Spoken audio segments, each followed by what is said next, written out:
Say and the national teams no enso eguso omo yo mahoboa and of course anya World Cup no kwa leagues no say almost every league enya hu aye the winner but then you ever heard the Saudi Pro League because Saudi Pro League no final no aye ne what you say and you be say Hilal ebetimi asnache free El Nasser and somewhere because I know me in game no at the same time ti you be di hu come on pay ewo eye jumadi no so couple with other stories about club issues players no why na ekwa hin na coaches why na movie akwa hin ni nyina no nsemo ya boabo no pay a ye de ebrem ewo eyamono ne ye ba fie so ebebe enura the Black Starlet winning the game but ye free mo ewo the U17 na World Cup qualifiers no enura na ye ni Algeria na omo balloting no Ghana just Yakubo playoff.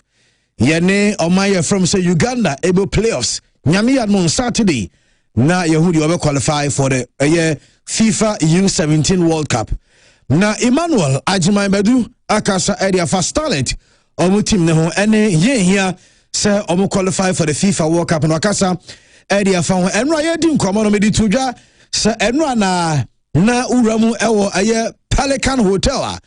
The Ghana Football Association unveiling no Ghana's legend Asamoah and unveiling no as GFA's ambassador will be inspired the Black Stars and also all the national teams no for the future generations. Amani Ametia Kongai and Baby Jet na the GFA president Mr. Kurt Edwin Simon Kroku yemeti ne ewujumadi na ekoso no na Asamoah enso ekasaye Drew baby na Baby Jet I am very emotional or say anyama will go through anu ankasa ne personal struggles enra okani nyina enso ewo ejumadi na say Anthony Bafo enso edekakra eto san komo so ne how important it is for the FA so ombema Asamoah this huge role our Ghana football. Na yensu abegani adi won komo say the significance ni bi and say edema ye national teams Asamoah and so an ambassador to these national teams. Ni gina no komo no ye de ebrem ewujumede no so enchaye. And the Ghana Football Association president Mr. Kurt Edwin Simon Okreku ebeka say problems mienu a Ghana football face no coaching any officiating. Na Mediama Sporting Club Ghana Premier League winners Abu coach coach Ibrahim Tanku na me was wadin komo also referees in crime say na me adman next season wamu enkeja omomodin monum omu improve performance no e dey na coach enhu a enunti all this an komo nyina no yebeko nya kwakoti na Derek Boating munyina ne ade chese enu anu omu Asamoah Njumadi na se ni nyina yonkoma e the Abraham ewo dwumade no so na okay yaba na yadi other yonkoma no so ewo fi yenim Ghana Premier League no final day enso eba so na you said here answer winners ni be nim nebom baby a asam ne wo no ase ho wan ene beko relegation wan ene be join 11 wonders ene ho United between nations any All Blacks and that's All Blacks when ene be join akọ relegation ni nyina ensem a yatena se no pay the Abraham ewo dwumadi so within the Andrew so wetin from me and the casters meet number there area ma chairman Bright Kankambodu chamo otai chidin ne dwumadi ne enso eba Maxwell Nana Asian ewo habedefo Kenya na betu obi anka Christian Samson and Jacob atwosebe any production team no enso ewo yechi wo makunchire nsem no egu nkrata so any mfidie so a chese ye beka ne abobi ama wonso atimetie na bibia ayekama mesresa no pay live ewo all the socials oko Facebook na wasechi Pure FM TV ewo Facebook obenya show no live eba na wa share na wa like na afi no wa turn on notification no kama afi oko YouTuber ewo Bright Kankambodu on YouTube so no obenya show no enso atinya monitor kama na bibia akoso afi ewo Champion Television so no yeah live ewo Champion Television I honso betinya monitor dwumadi no na bibia enso atimi akoso ne kwaso kama eno said honso nyina esia tie Maxwell ewo ha mama Maxwell akwaba na afi no yɛmfa yɛn nkɔmɔ twetwe no enso into me and twaso. Maxwell Nana Asian Boss, good morning. Good morning, Andy. Na bibia boko die. Nyame adom bibia come up. I like your shirt. Yeah, I also like your shirt as well. And I like the way you introduce me. So say boss, Otasie. Nada than we are here. So I'm a big man, you understand? In my own right. But you know I'm a big man, don't you? The big man no the Huh? Oh the What's my day? Oh, I'm a big man, you know. I don't have to think. How big are you? How big do you think you are? I'm even more than big. How big do you think you are? I'm more than big. And I'm just saying, how big do you think you are? I'm bigger than even big. Until Pekra mess I caught me another step. So big up to all the Arsenal fans. Senior man, I'm saying senior man the show. Don't come my mouth. Yeah, him. Say and then the car says Arsenal J League and I champions in car or no introduction. But you say now why interactions with your friends at for there no why foreign. So we are not what you see the story, no analysis. We are now we're reading messages. No, I pick Arsenal for course. We are now a pick course. Arsenal, why when Arsenal and no I cover you every. No above voice message. Maybe I mean the production there as say Jake a bebuano. Now we are now a far course. But what I say. We did a very easy crowd. Now, one picture be circulating now. No, man, who's a picture be trended and then now say, yeah, show and how the minim Joan any Jaribema na Sir Ubiasha Tanasana Arsenal players. Yeah, and normally my boss chairman can come ashim. And what Okuta Premier League title. Now, then on the man. Say, he has been. Your friend said terrific. In English, because he's been a terrific servant for Arsenal. You understand? No matter what it is, he still stands where he is until from then until now. Unse makacho so bia odi entia or supporting team Andy. Entia na nkofo kasa na team no say now yes Debbie. We all have a reason we support. Minim the amount supporting Madrid, but the amount me supporting Barcelona Messi. And in Bachoso what I say, yes, the ma me ankasa pa no you can come with Chelsea. But when Messi started, ne born no born. Nay out of this world, like now support Chelsea. Yeah, I was. So Chelsea how did you come by developing this? No, Messi. I understand. And why you fell in love with Barca. I fell in love with Barca. But the hatred for Chelsea. I don't hate Chelsea. Never. I've never even made. But you don't like Chelsea. No, I mock them when they are not doing well. But I don't speak against Chelsea. So what stadium? I never. I've not done it. No. Okay. You supported Chelsea before. Yeah, Spurs. for sure. Yeah. Before Spurs. Yeah. Spurs, let me tell you, when I started radio, there's this guy called Marvin Ako Awadante. What I said when we started radio. Now I'm saying I could see he was crying, he was our general manager, he was die in the wood Spurs fan. And at that time, now red nap time, I really loved the way they were playing. But just all I say. And now most of my friends are more UK, we grew up and more your friends are not London. And we now see Spurs for. So mostly when we talk about Spurs all the time. I hope so. And I do say, one here, time, and at which age now we say we are Madrid fan? Because either that when you are young, you'll be tempted to follow teams who are doing well. For example, when Arsenal were playing one that Thierry Henry, one Kokanu and all that, I was tempted to love them. Me angasa naturally no me padie efe. Mempe ma die bi anyhow, me pe ma die bi exceptional. It is we are die exceptionally menya soft spot for you, but just what you say. Me fear me di football, and I said when I even realized I'm supporting Madrid, no. Unlike also can say now Chelsea. Yeah, sure. Me, I have not. I say me pay team be aside Madrid, no. What I say? Yeah. I say. It has been Madrid all through. There is this small boy at my area or a Madrid fan, Andy. Only saw on the mommy news. Now, me some business or no or Yahweh. No, so answer over cool school, but all that class 4 or hate TV. Oshama Max or say Moshe. Say fair and they say good. When they say first, like it's like that. But me no mean before Barca. Let me tell you the truth. I was Chelsea, even the time now or Bravo time, Ning and I was Chelsea. Champions League. Yeah, Bonard. Yeah, Michael Essien ball shot. Iniesta ball shot. Now me was Chelsea. Yeah, now me was Chelsea. The man me call Barca. When I I started working at Sky Power FM and Sky TV Otakradi. There is this guy called Osei Obi, the Oye Asempa Ekosi saying. Also Osei me junior or St. John's 1 year. Okay. And he signed here Juma Oscar. Oye Sports Pandito. Okay. One of the best. I'm telling you, Obi. Now Odi Asen man obeka nina. Into Oba and you bekade. But trust me, Miss Mini baby I'm the best. And John so through me. Oh, Osei is very good. But through that now they co-hosty a friends a news review, a weekend political show, and or two quite by no be hosting morning show.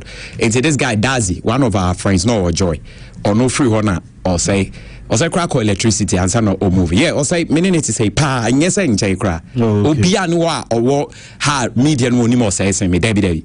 Said that time no be try so kind on him. Okay. Now no be try so kind yeah Obi some can say Obi I work with him on Sky yes Kakra and sana onu jai ban so Obi ban chena me some back kumase and there is this guy called Kwame Eboa then we had a solid team Obi no yet na mo say me ka basasem the whole world sports pandit bia no ka basasem si Obi no be the issue no kra na basa nim kra majority asana me chono obeko kofa basa abishim.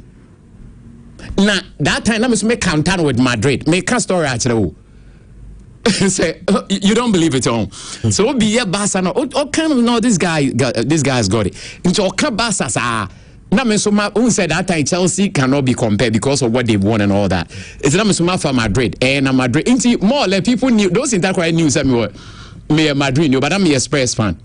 And see, Obi, what he was doing about Barca, and me reading more about Barca, and I fell in love with Messi because I still the ball now, so that's what really happened. Okay. It's like as a Paul Amman by I know changing Eddie Camford. It's Chelsea, the team by qua medom. So what's the deeper? Okay. By so more they are ready. Best mobile. Still, people are sending messages about Arsenal and their moment. Oh, of course. Pedro Madina Cross, Andy Castle, you buy your boss BKB Acheke. Philip Nanabuti, you say good morning, Nandi. You and your crew are doing a great job. Keep it up, thank you. Jemfi Sebastian will say, big man supporting big team to relegation. Maxwell, I don't know. Yanko, why? Yanko, Yanni, we. Your friend say, team, your friend say, Everton. Mopa Muncha draw. But I mean to me, guarantee West Ham for say, almost any a farmer boss and a coach Everton. So he needs to do them a favor. Favor and obey, but whether or not it will be enough to get what you want, and they're different. We are not going on relegation. And Maxwell is running away from Spurs. Oh, I've not. I will never. I've not, and I will never. Say, Debbie, I'm not happy what they did this season. And and the end kind of cray. Saying Spurs players a pre-prior and Spurs ain't relegation. It's I was a most sympathizer with us. Say most of our players now Bobo now first team first starts no BR players in April. This thing has never happened before. It is not that a born nimbo, but I say almost our key player will be April. Team Biana 2-9 corner so best of. But Spurs score relegation at M1 unim the entia. And I him one Arsenal crown M1 because ye in St. Tottenham's Day. The day winner Arsenal be say season the kind of season and the Crombe finish above Tottenham Hotspur. Yenya North London derby. Who's a North London derby is one of the best. Who's a England? You said that need derby to say or mining in a derby. Said it was Spain. A classico near them. A area. To say North East derby. Liverpool, Manchester. And because the most successful teams that makes it. But can derby play more share? Sunderland in Newcastle say and yes more derby then. Liverpool and Casasone Everton. Only Liverpool, Madame Baku, Liverpool. Oh, I've forgotten the name. No, meeting. Also, Liverpool for the yes, show more much on Barry or Mons and Alcos Rome, show to Sahana. Yes, show my we home for but not London Derby, and yet. Or the BKB, you don't know what we're talking about when we talk about the North London Derby, man. That is where all say football and Gasan. Adults, and a day, sa coach boy a pre-pen. Tottenham ne start here. And as a Wenger so bound, no so the bebo born. It's not London, BBI different. Hey Jesse cry, yes, all the midway. Hey Jesse are not London, yes, all the work come on. Hey Tottenham said, now her Arsenal said. Now her stadiums are ye bomb ball. Or she Tottenham Stadium, not what her Arsenal. Or if you send ye and yoma. What can be? Oh. Na se say the Arsenal for omo yo mo bi pa me hu se Arrow ascend me forms bi. Na I mean inside I say monitors no YouTube but Arsenal for Harold that form be about say application to support Arsenal. Ti so when we team when trophies na say how almost na say team you be trophies. Almost we call Munsa Omunsa Niska to join. Harold so we nya botre mpacho. Harold there last season Tottenham yanji Europa League. A continental trophy yanji Europa League. This is Arsenal and West Ham United. Your friend saying, Mr. West Ham, Aston Villa. So almost Europa League. Which other English team in the Conference League Chelsea in last season or two? Chelsea last season almost had the FIFA Club World Cup. Crystal Palace have won the FA Cup. They are also in another final. The another English club also won I think it's not the Europa, the Conference League before Chelsea. Is it West Ham or which other team? One other English team. Crystal Palace. Palace. So, Osha, Obia JJ Cup. Who's the last time we catch or say a trend be equal? Teams na NJJ Cup, they are not first timers. No Obia JJ Cup neba. Enti na may throw ama PSG or in the Champions League final because PSG themselves or Magic within short time no. Na sitting J Champions League. Arsenal also Magic.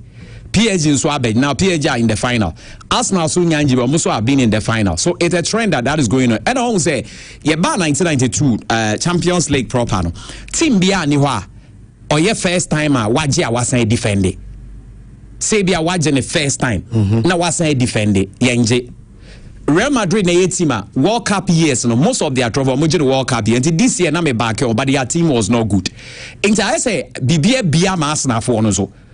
Because team be brave from 2 or 3 seasons coming.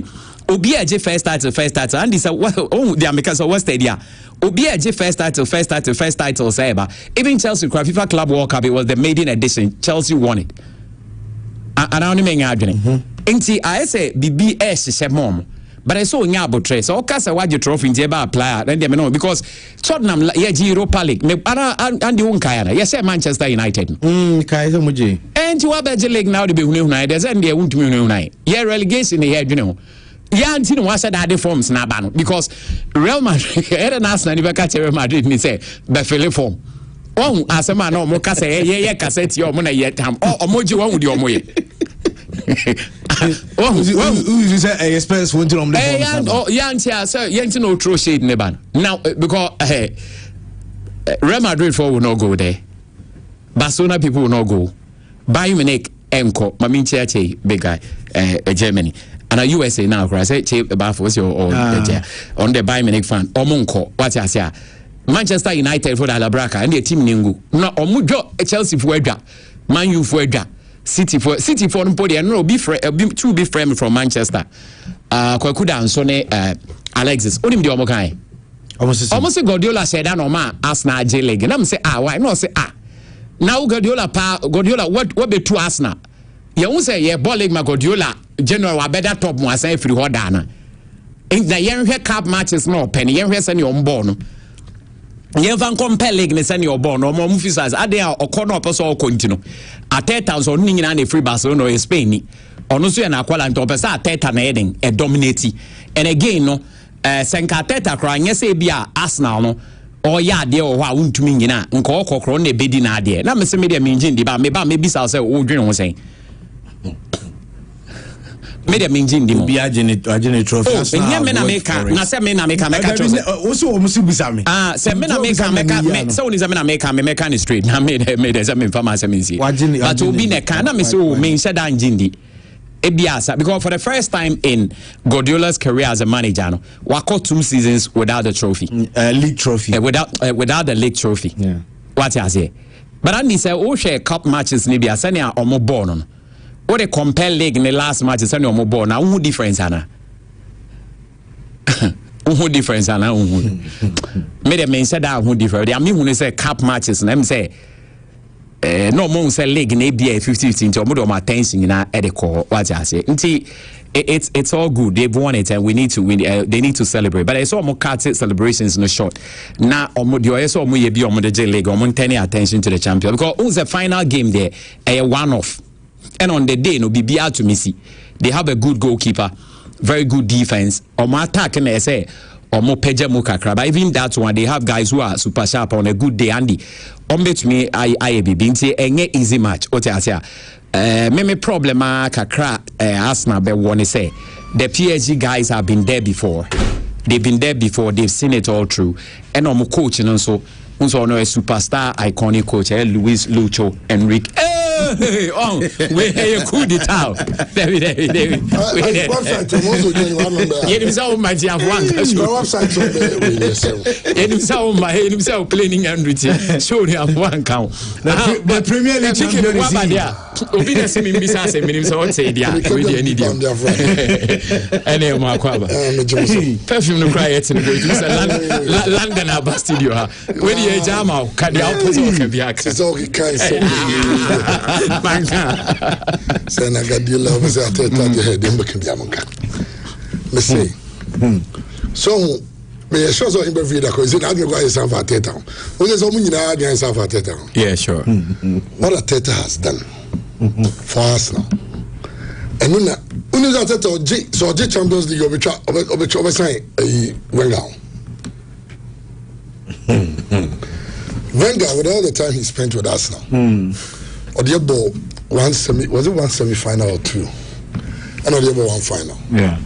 Ateta in how many years? 6. Over final back, over semi final mean. In fact, he was in the quarterfinals 3 years ago. And they love him. Andy, meaning videos now send us all her back. We are a mere Ateta Casara. Yeah. No more two in the day to them. Without having Ateta emotion, no Casara having like very squishy. It was a party at the Emirates. Even before that game now, we knew we were winning the league. And I told you. I told you we win the league before our last game. Yeah, that one you rightly indicated. And I'm not bomb of share Arsenal. Yeah. The share bomb of team no share. Any of my records are not on 2026 will be a TV show. And don't you really the share there no. Don't say we team now. I'm not City share. Of course, that's how we hope to be shaky. But give me a point now. Who's a declarizer in the cry? You know, park in the zoo. Until videos, baby, Baba, or catch the guard say it's not done. It's not done.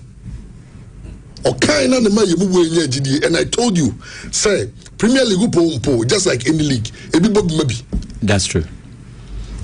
Sure. It may be Brighton. Okay, Brighton when Aston Villa for Kwame Faso. Brighton, Aston Villa, no West Ham. Newcastle. On so maybe on the air.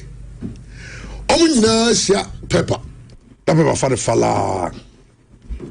Be shares now. No be some. Aston Villa this season come on you. Because of share back. Sabo bina as a place in your job for. We have to make a statement. And you know, keke. And you say, Papa na Everton born near the boy. No, Everton born City and ye easy. Na no yen dia and City Everton winning match. Come on, be 5. Who chance was saying? Na many done as my body buy. Can dia no in the Musa like City winning match. And I can say when you have because David Moyes, the bunny at the on the coffee free. A Real Sociedad from Spain. And they buy a bony team, a captain. Well, at that time, you know, free owners are bars now, a captain, which means that all leadership qualities. Because for a player or free team be bad, the other captain man or leadership may be on one a good. And I tell you, a team now. No one say, Yani last year, nay, I tell 10 years, I tell Uja Ateta the 10th year we Arsenal. In 2016 we say farewell to Arsenal. I know soon stadium in neighbor in some man because if you felt that he was a good captain. Of course, we did FA Cups too. It was good. We did 2 FA Cups. What I say? 10 years on, he has won us the league. And if it's a Premier League by 92-93, he's the first coach. He's the first coach. What coaching Obo Timbi and the Premier League. Momembi. So we know about Timbi in the Premier League era. Our free Premier League in Babaji League will be anyhow. Ateta is the first. And the work he's done with Arsenal, and they're remarkable. Also, he has built Arsenal now, kakra. Emrani Yentimi qualify for Champions League. Arsenal became contenders. And a whole number of Arsenal, because maybe I'm near cry, Gerard Nadi, Namni Arsenal would be preso. And Ateta, and he was a pound of Oyabamai. Ultimate support the team Nejai. More fire. One team be a jai. If you understand where you are, only Arsenal spirit in Libya. Because to miss faster now, because what to go to hasn't been what now. How much okay, I could be sure for or the team of G League or boy against second year, so we need 2-1. Almost a born in your face, maybe nothing. I said, no, born Wednesday. That is what they wanted to do to us now, to get into our heads. Say, and a team now, almost set pieces, not the check, right? Arsenal, you said 19 goals from set pieces, 19. Wow, Mujai. Only I did penalty. I'm a team because me penalty go into when you had an answer. Yes, 19 goals from set pieces, excluding penalties. All the penalties come one. Nico Jova, who is the set piece coach, his target given to him by Arsenal, and signed when a new contract, and he said Arsenal should score at least 15 goals from set pieces. Arsenal is the only team in the Premier League only 2 hours a week set piece training. Nina kona near the Sha Mosemontiasi, and I kona Obias all 9. Mount Bollig Nobias Muti, some of Vaconanje. Yeah, any Brighton, any Brentford, Yakona Homje, Yadi Chelsea. I'm going to Yakona. Ubobisha, Revin gas on you, Obeji, and sanity. Now, talking about Teta and what he's done, second. And in fact, second, the last 2, no. First one, the NNL. First one, the second, it was an achievement for us. Because there was a time when he went to be even in the top 4. So when he came second, maybe it's but for us, no achievement because it was a team and only competing for title. Then what you'll be the consistency. That is what everybody seems to be talking about. How consistent he's made us. Or the second, which means that 4 years ago he fought for the title. He came second best. 3 years ago, he fought for the title again, second best. Last year, he fought for the title, second best. This year, he's the champion. Who has been that consistent? Aside Man City, like I said, no League, no Tell me all the other teams, they were that consistent. And this is a guy who was a novice, because on team bench as a head coach. From assistant coach at Man City to Arsenal's head what coach. Say? And Uti Pep tribute to him. Pep say he saw something in Ateta. Ateta's reading of the game, larging about game, any man and EJ who decides, okay, my brother, Brandon assistant. And Okono and Gulemo, he messed Adam via the interview. Journalism. Osi Oshia Oba England na don for near Teta. And on near Teta kotna e yomonum coffee. And on Omodia sound come na Teta say anyone else have win the he can do it. He can win them the Premier League. And no say are you sure? Ejigula mu nyina the man to tum say do be na fe journalists in Obia back here Teta said they should give him a try. And on the man Teta. Ateta's lack. I did keep here a Teta power with his job. And winning the FA Cup in his first season. Yeah, sure. He beat City in the semi-final. He beat Chelsea in the final. And Nunema, David, that time, Edunum, Enya GDA say, hey, Papa, you bet me aye. The following season, the team bought a community shield near Bonnie Aji. Even though the season, he had but the almost said no. He's competing, and almost hope Kakaum, no deba. I thought they say, what do you have many years? 6 years. Maybe I'm trying. First year he won the FA Cup. Second year he didn't win anything. He won just the community shield. Now for 4 seasons, second, first, and you sit there and say what? Why won't you support him? You see, die. Who the openers na numpa? You know, of course, supporters. And then make a choice. And uncle you one day be able to for coach, but you won't say that. You unfree because just like players have a bad day, coaches can also have a bad day. What I say? And want to say make cabbage Ateta. Yeah. But there's no way I said that he should go. The only what I said was I said this season it's likely they will sack him because they feel say okay, mpo bi odi be edge. I say guys how get the NB. Yeah. Also the England were building England team, no. And mama buy for England semi-final. It's after England feels okay. Omako final score 2. Yeah. I mean now England feels that okay, he's good. Not that he's not good though, but they need somebody who take them over that hurdle. Tell nobody to care about say he or a winner. It will be almost bit me the winning mentality of players.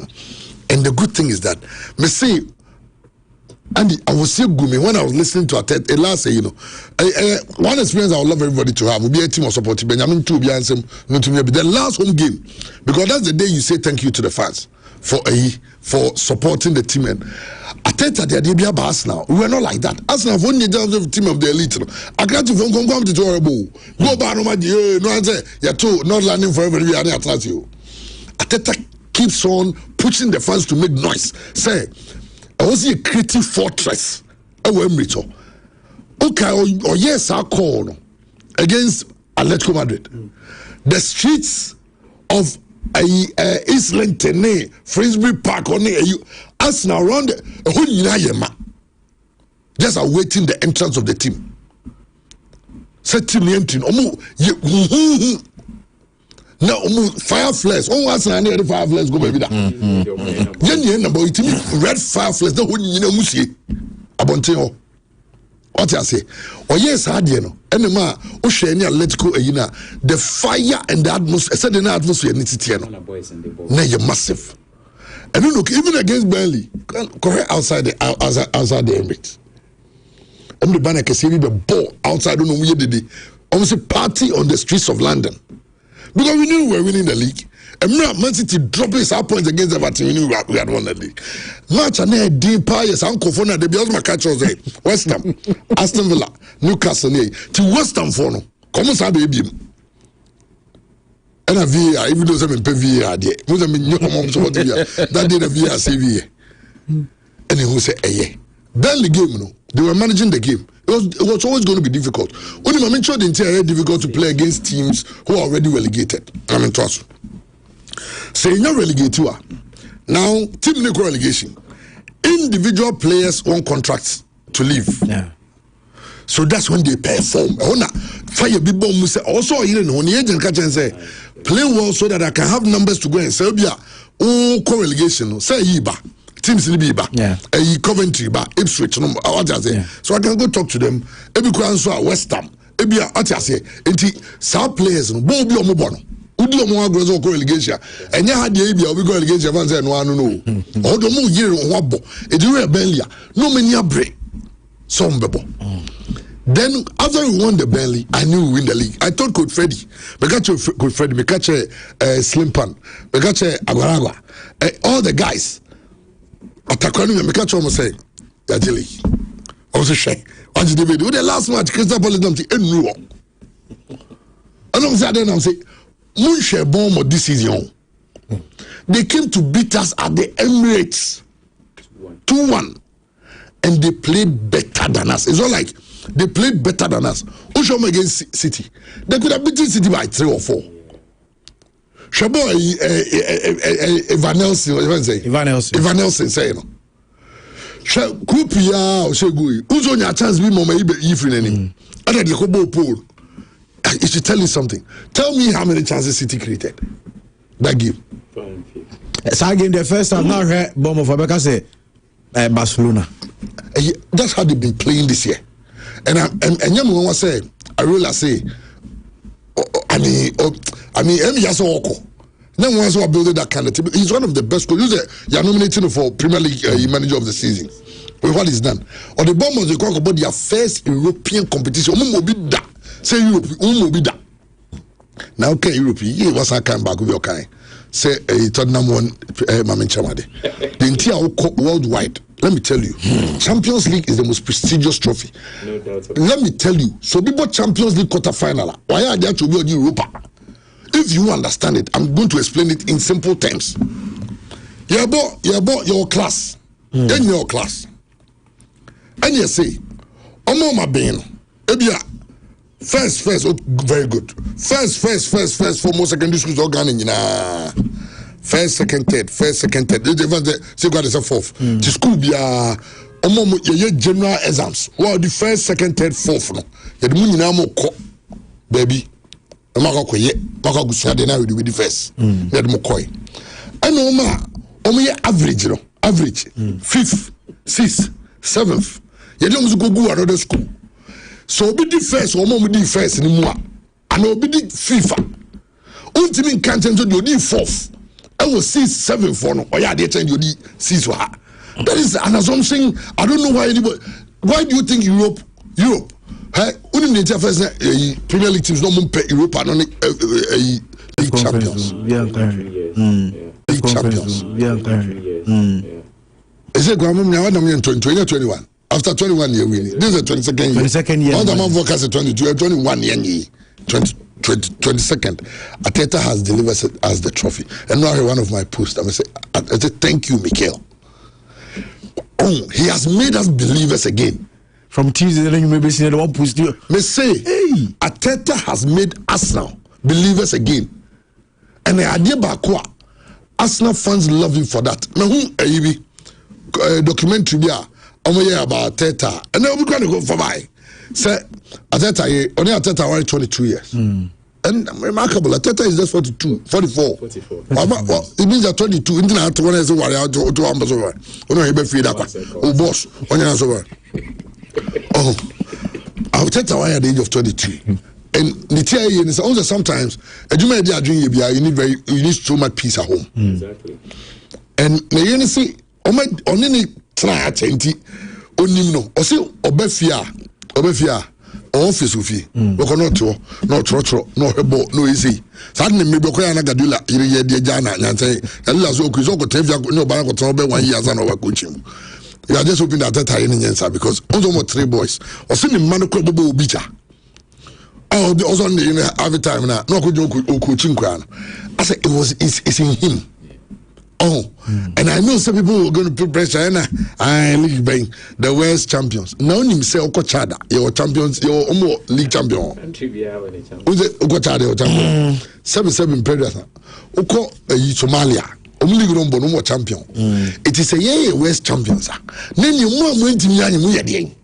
Sa Nigeria ni call obi na no bo we are seeing so one go. We say and Arsenal other guys say Burnley 6. Now Burnley no team now no supporting the Konji every Arsenal no City or say Burnley 1-0. I wait hard 1-0. That time no near Bria or Chelsea or say 1-0. Arsenal I gonna go find sending me na from Mount. Who do Arsenal? Ura you wanna I think some be yellow you know. No, Telstar S. I want to 1-0 to the Arsenal. There's one good project near you.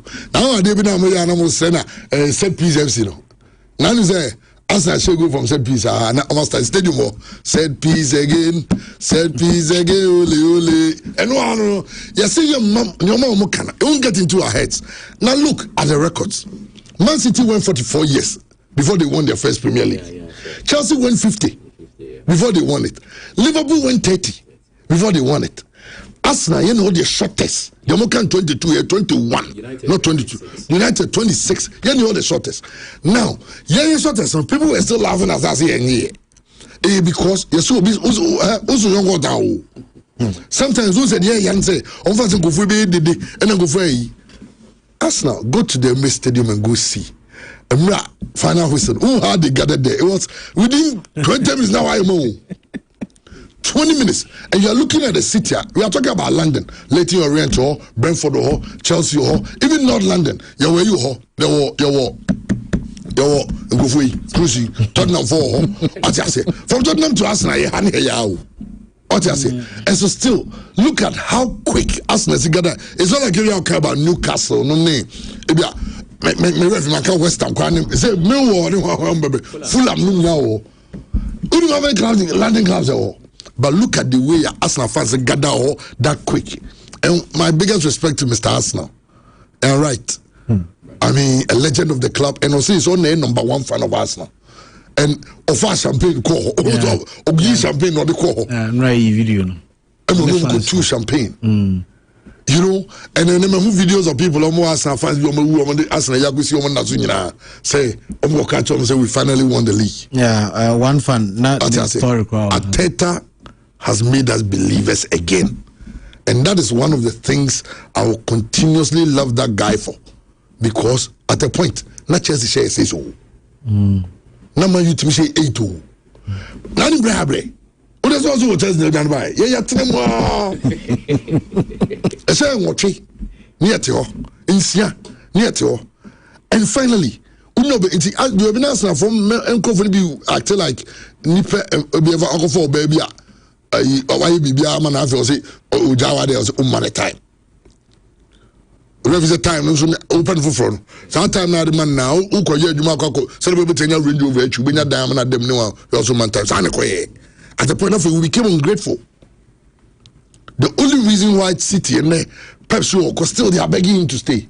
Because they know where he has taken them from. Anybody will do my bedroom. They are afraid what is going to happen after him. I do almost slow part and say, Okwa. Because normally the coach is still and Okwa. Players will be a person. Because City understands that you. Rodri wants to push himself out. Yes, Rodri wants to go. Especially for the crowd, to tackle from Bokruma. Oya no afifi o so kofi for Madrid. What you say? Oh, I used to Bernardo Silva Barcelona. Oh, it means that for one year unless a coach be bas players so on come say Ginedi. On the Adnaga Quenity. For us, congratulations to every Arsenal fan. But that's not new man life lessons biaba. Okay. I also be a share. Number one, give time some time. Patience. Give time some time. You will be a bumpire sing a mere for a breakthrough. Ebia a brabum, ebia yoba a war. Ebia odie bema, ebia, you know, open breakthrough be juma o yen ya open jumapa. Open bibi, who sing a mess or more bibi. And then my dear Scar say, the Lord may not come when you call, but he's always on time. So give time some time. Okay. Continue to pray. Continue to believe. Have faith. It shall come to pass. Some of us believed, we had the faith, and we are here today. And we are rejoicing. We are celebrating.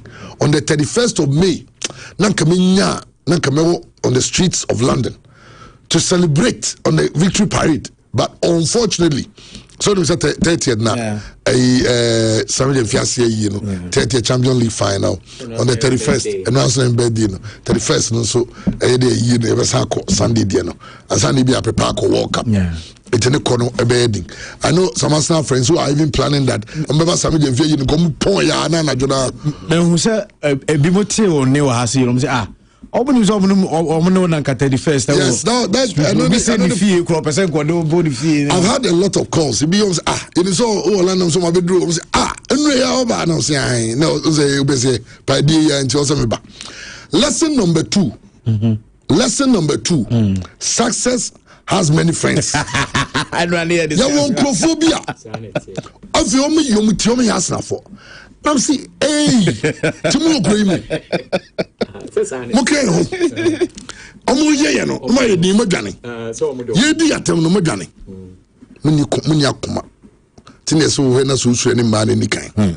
Ye we stayed, we fought at the point we try to tell many way any manager no bi obi against here. Eso ni ejinem. Ya bedru ne. Now the haters will tell you and you hear me money PSG no be sham basis omunkuye yaji league omunkuye unim say enra eyi ka say Bakary Richards ka say me o Bakary Richards o Arsenal ni o say no Arsenal ano de go Kobo City aha no Arsenal pa e ba say do so City na City for somebody so no Arsenal for somebody so no e go wa no go o ti say I say now because of the winning of the Premier League, Arsenal will go into the Champions League with no pressure. We want something. Yeah, for sure. We want something. Even if we lose, we want something. That's true. Even if we lose, and you should see the excitement. Oh, I want to buy some phone. Go Germany, no. As a look at you, Rice. Declan. And back say Timber. No, I mean, Declan, the museum of champagne. Timber doesn't drink. We knew about other guys. Omuko party. You know. And Omuba Emirates Stadium. I'm watching 5. There were still people there. I'm watching 5. It's time for me to say, but many chess. They were partying. Now who's almost so under better. Oh, so reality training guys. Almost so better because better has also done something.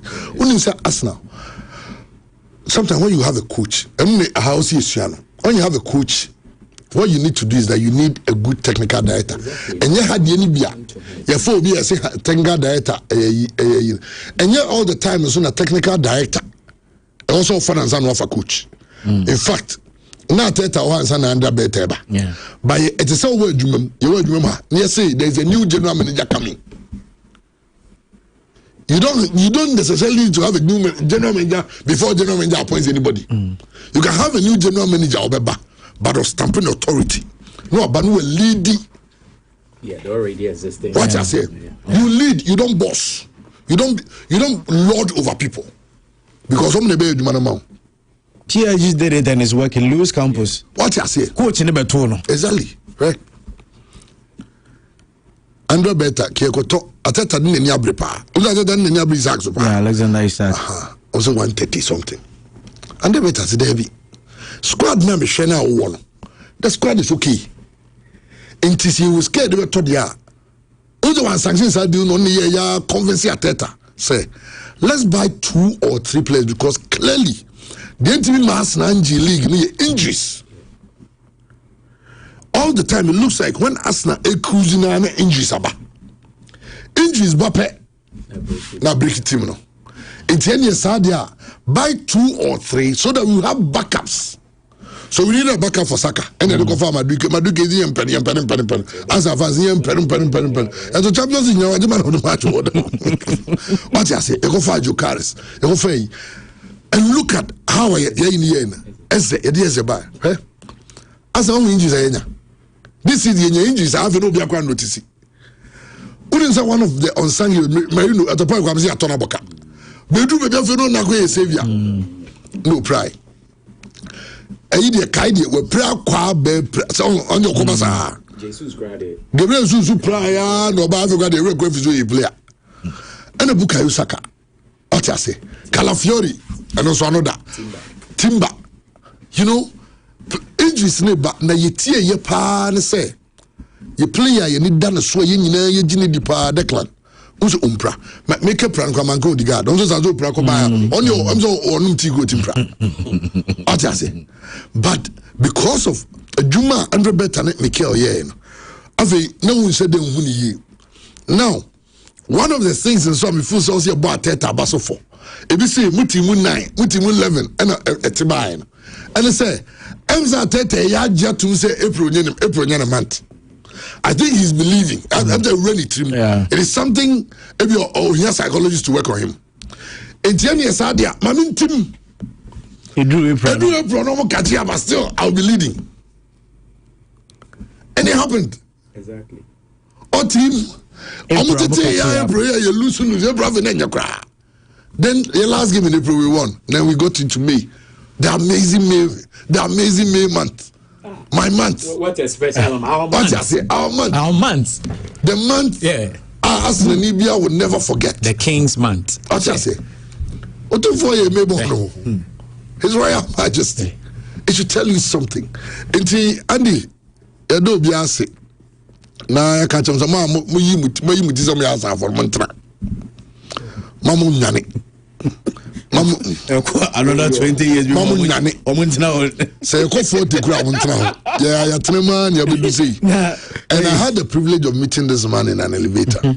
I'll say he was at the stadium when Arsenal last won our league trophy. 2003-2004. Yeah. It is hoping. Say, we say it. Near Emirates born. Okay, I was wow. He was supporting Arsenal that long. One time saying Arsenal, maybe I was supporting Arsenal at the age of 5. On the Bar Stadium, but Only Jokai is biggest fan of cricket to you know. Yeah. Also Arsenal recognize it. and we're privileged. You gave them a then it's row 2. Okay. Row 2. I mean, the first row 1, second row 2. You need players. Oh, row 2, 1, 2. Motor parking is page fan on Echi. And you could see the players. You could see the fire in their eyes when they were excited. And the man Bobo, come and see the party in the stadium. Yeah, you know. Masa. And it's number. Now we are going to Budapest. The Clarion MK, a Clarion call to Arsenal fans say 200,000 Arsenal fans in Budapest. Now stadium never say. So big in stadium never say 60 North and so 68 to 65,000. I mean, Puskas Arena. 67. Check him out. I'm the man quota. I'm not be a quota. The fans on my 10,000. I'm my also 10,000. I'm just had you for them. You want me to ask you. We are no man on the account. Some more turn a man for turn a boy. 67,889. 67,000. It will be no more so that come out on new trust. Sanomoka. To the fans after 15,000, maybe 15,000. I'm also be 16,000. 16. That's like a half. No more turn the account. Now the account they are amount for you to be turn on my tongue. It will be to take it maybe 200, 300 pounds. Of course, it's 2,000. And saying quite about 11,000, we 11,000 because our baby drew. And I dare say, a lot of the Arsenal fans are planning. England, say a lot of them will stay outside Budapest. Okay. Oh, say man say Budapest now. You better be a Kodongo. Okay. What I say? Then March did the drive because I'm a standard of living in Oslo. Budapest hotels near easy very expensive.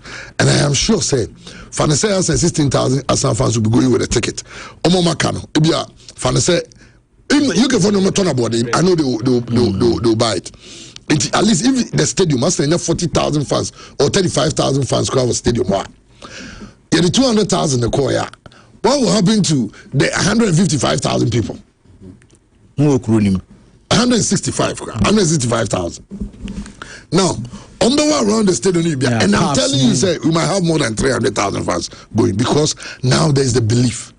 Say Yakobo, PSG starts as favorite, but we have nothing to lose. We have won the league. We are league champions. Yeah, the parade about. Yeah, your friend saying. Parade no 31st. 2 p.m. Yeah, the about thing.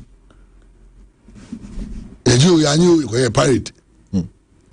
And I'm just hoping, inshallah, something magical will happen on the 30th of May. Oh yes, Nenia. Utro message be ato yana the hashtag believe atwaso. Obviously, Muji League ni na isi oba. Minim so wakasa. Ozo wakasa 36 minutes. Na mo the Champions League ne ka ho a. And the Champions League. Now Friday, Baba celebrate you.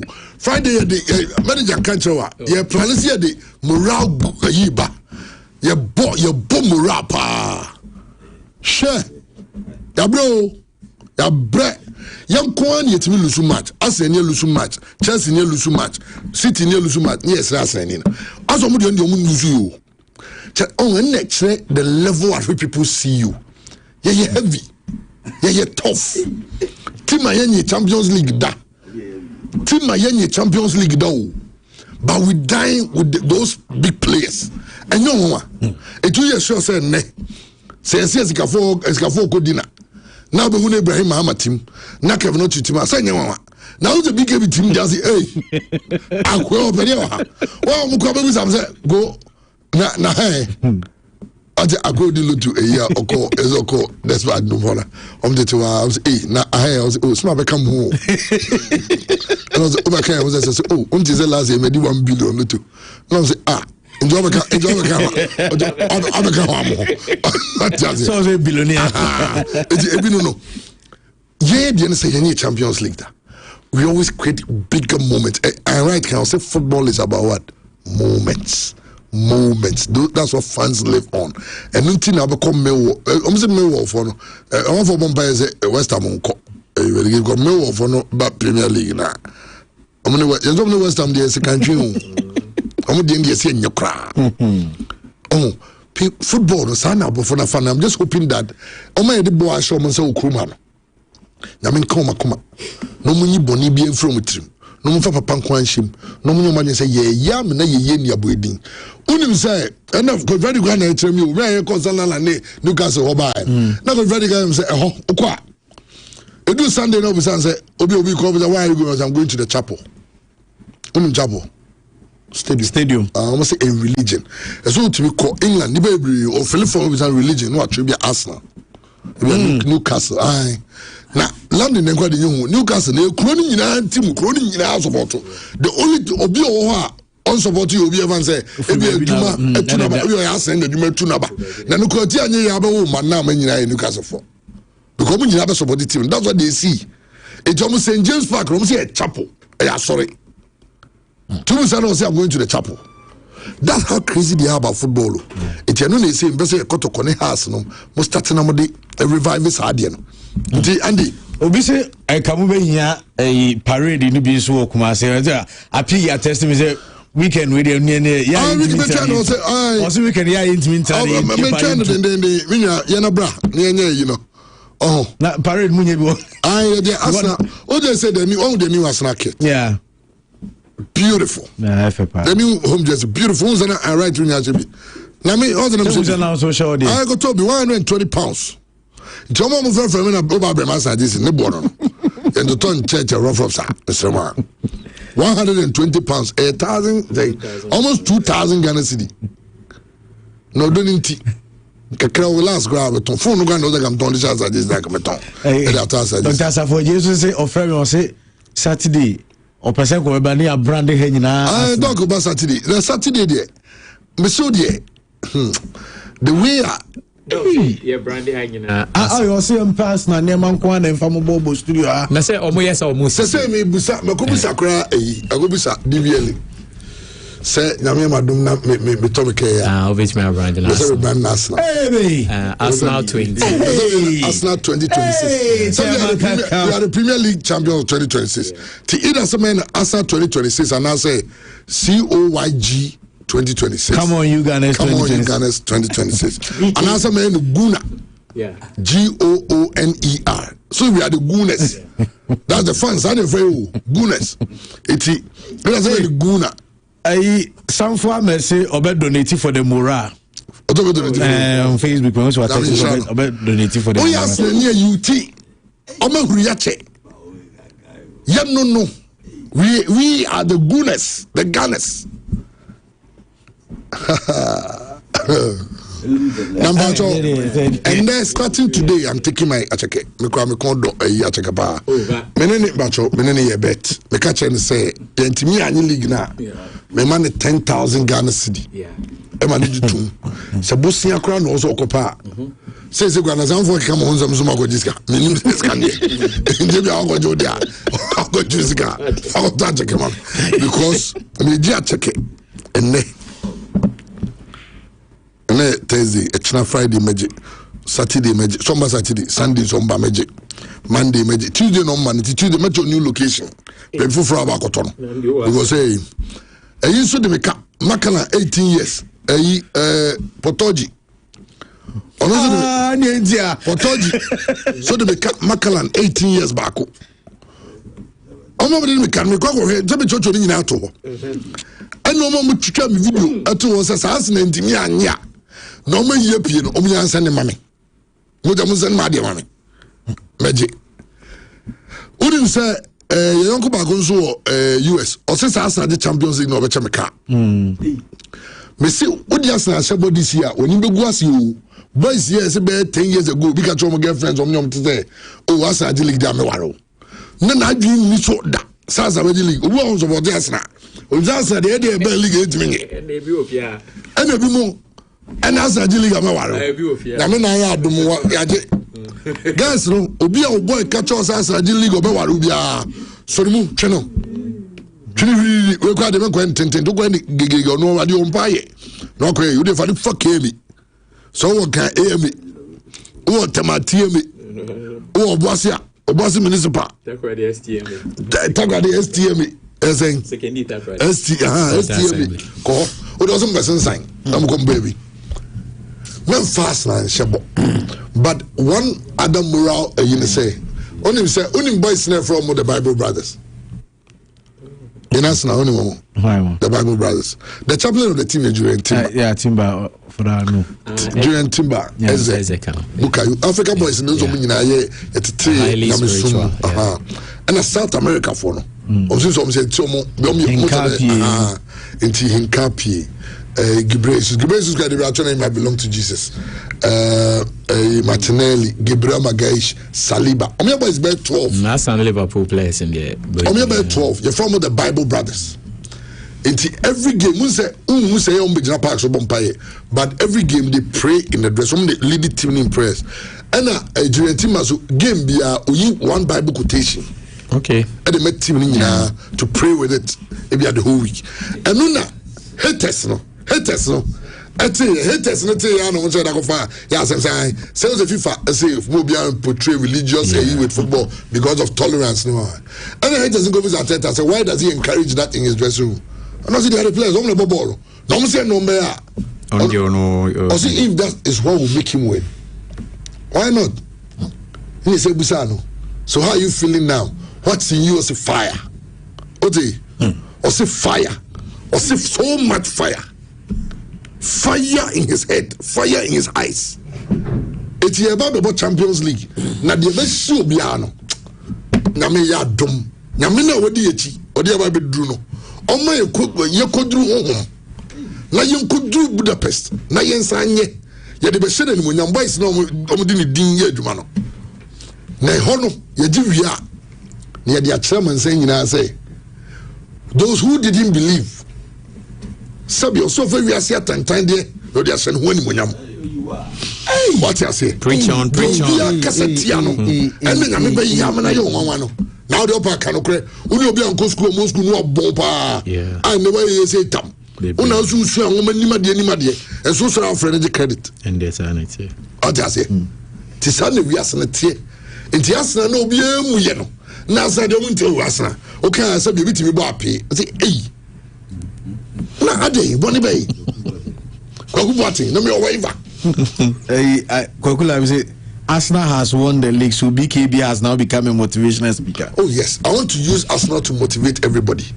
Say ademi esi o wiase bia na also hwe na de tu ho fo because Andy you will be o ho a there be your chance say wa brabo mu anye ho da say dai kro betimi asibi me da bia say because so me story of grace. Yeah. By the very special grace of God, very, very special. I meet people, some brothers, let me home with TV show. I meet them. I sit in their living rooms. They talk to me. I have people who call me a brother. Wabranka baby, any of them show me we are said that. Ayadum. Sadum no. And I make us a debut album pie now saying I'm album pie. So on chen when you are brabo. But now I'm saying GDS say Arsenal po. We are singing where Lazarus Arsenal po Arsenal boni ni obi timi bo ape na ni bako no bo ape no ni team da 8 the man sam ya rahu no the ni team da 8 ni team da 9 ni team da 4 ebi the other 17 ebi the other 17th no timi bo ape fa wa woda second one. Ade how they win to me. Now what will be there in the Premier League? How many days were we on top? 200 and saying 250 days. But check it. Yeah. We're on top of the table. Yeah, that's what was if you say and yes, we are so sharp Brabasia, San and Ipayo. A share league national. Liverpool share. Who's it? Liverpool share don't believe 5 points. Liverpool share about draw against City. It's about 5 games. Liverpool lead 5 points. Then any pagin say ye no na nya medicine ho ni monyam na boko ne eboni be dasro afeni etima fam ga o mo ntimi nye eti wo ye bibi nne ni be bi gire wachi ene enye yie emfa nation fo no emfa ena we emfa no ka che ne se atamfu nye nyame se nyame kasa obi ani ho enu ti na se ni Thompson nyo me dead pa sa erade kasa no erade kasa ko okasa eno ano no masa yenya no muslimi form ko press I'm telling you ano mo bompaye essential only say asa Uganda every Sunday that's how people be ano mo fasting because na ya break and a tiny dorsal. It never seen a good pond yen a story no. A motivating nipa, a shenipa, crying say, so free no Maya. It's in minister is Gogocho. The Lord may not come when you call, but he's always on time. Fair no show him, no who say, yeah, no, not London forever. Whatever the weather, these streets are our own, and our hearts will leave you never. My blood will forever run through the stone. Yeah, no.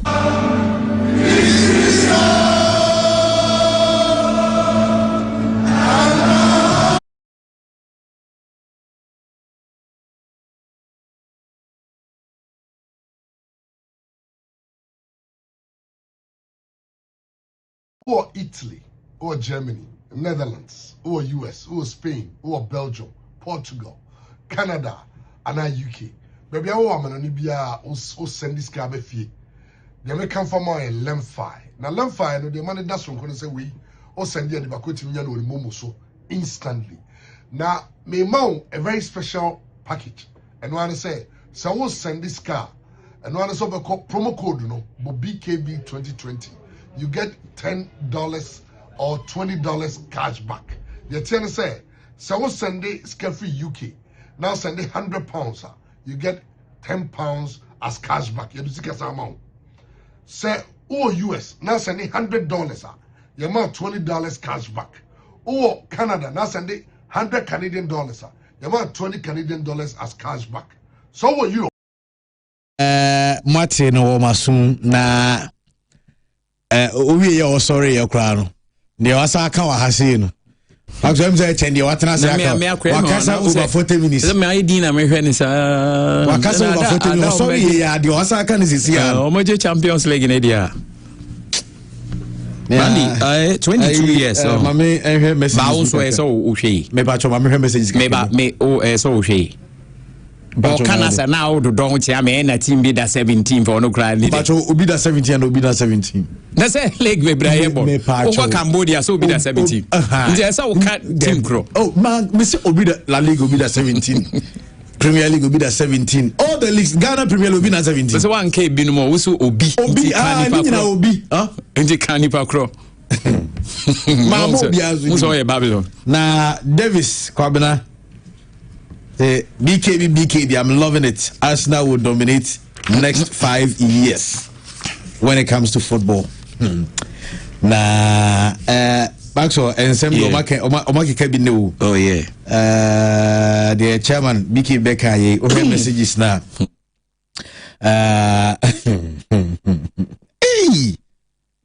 Hey. Chelsea Manchester. Nanesian. Yo. Young Queen, why? Now also Becavia and Sani about stories.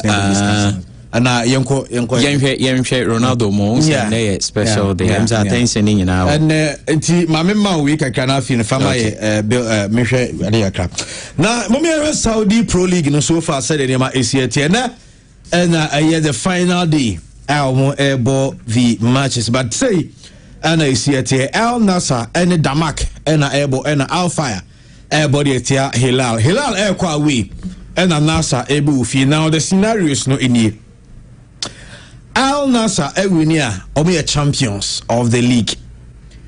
Al Hilal Ewini plus Al Nasa draw adaso mulusua. Hilal ever snatched the league from Al Nasa. Yeah. So and the Nasa game no mokwakobono.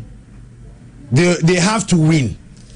Said Beya, Omunkoye expectant of the results in free Hela and fire didn't beba. Yeah. Because for whatever scholar be free obeba no, let's say Nasa winia Omaji. Because on the league table, after 33 matches for the two teams, Nasa 83 points, plus of 60 goals.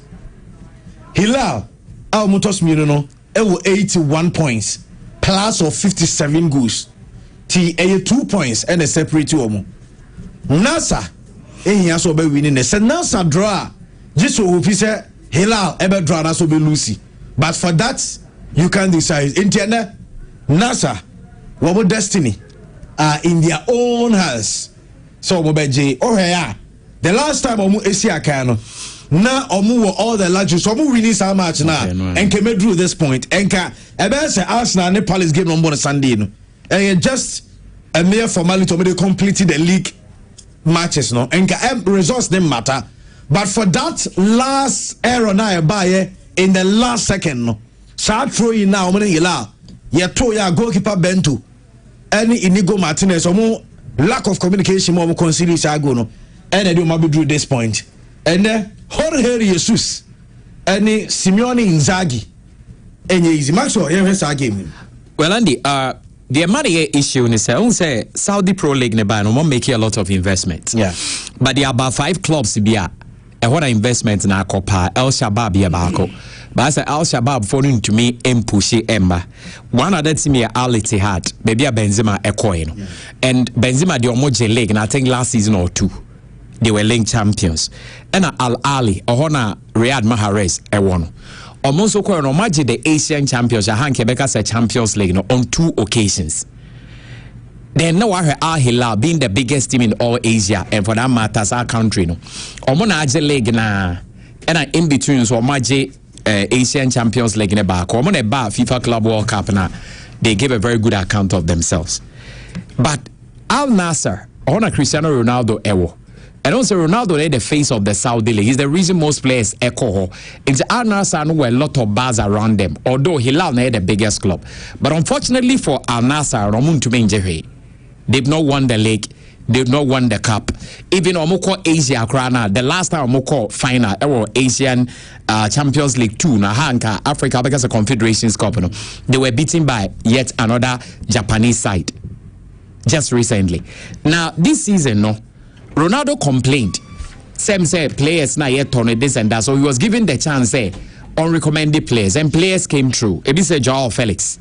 Joao Felix has been very good. Kingsley Coman. And Inigo Martinez mo. Igna join you more this season. And they've been solid. Now your ball league na. I can't last match. But you drew penalty made there last but 1 game. Now Al Nassr, I was so winning game to be champion. So they did everything so much celebrating. But normally Al Hilal neighbor. Big game. And unfortunately, throwing be a dime in the Hilal for an etoyem. And normally take a Palo Bento in post. Only Inigo Martinez called Krashema. Born a crochet. Internet so more postponing the celebration to the last day. And on the last day, this is standing saying it here. Al Nassr at the top of the league with 83 points. And Al Hilal so Ed Tosso second with 81 points. But so we goal difference now. Al Nassr I say 87, no more consider 27. And Al Hilal I say 84, I consider 27. It's only now consider the same number of goals, but Al Nassr beats Hilal with 3 goal difference. Entirely what it means is that Al Nassr needs to win.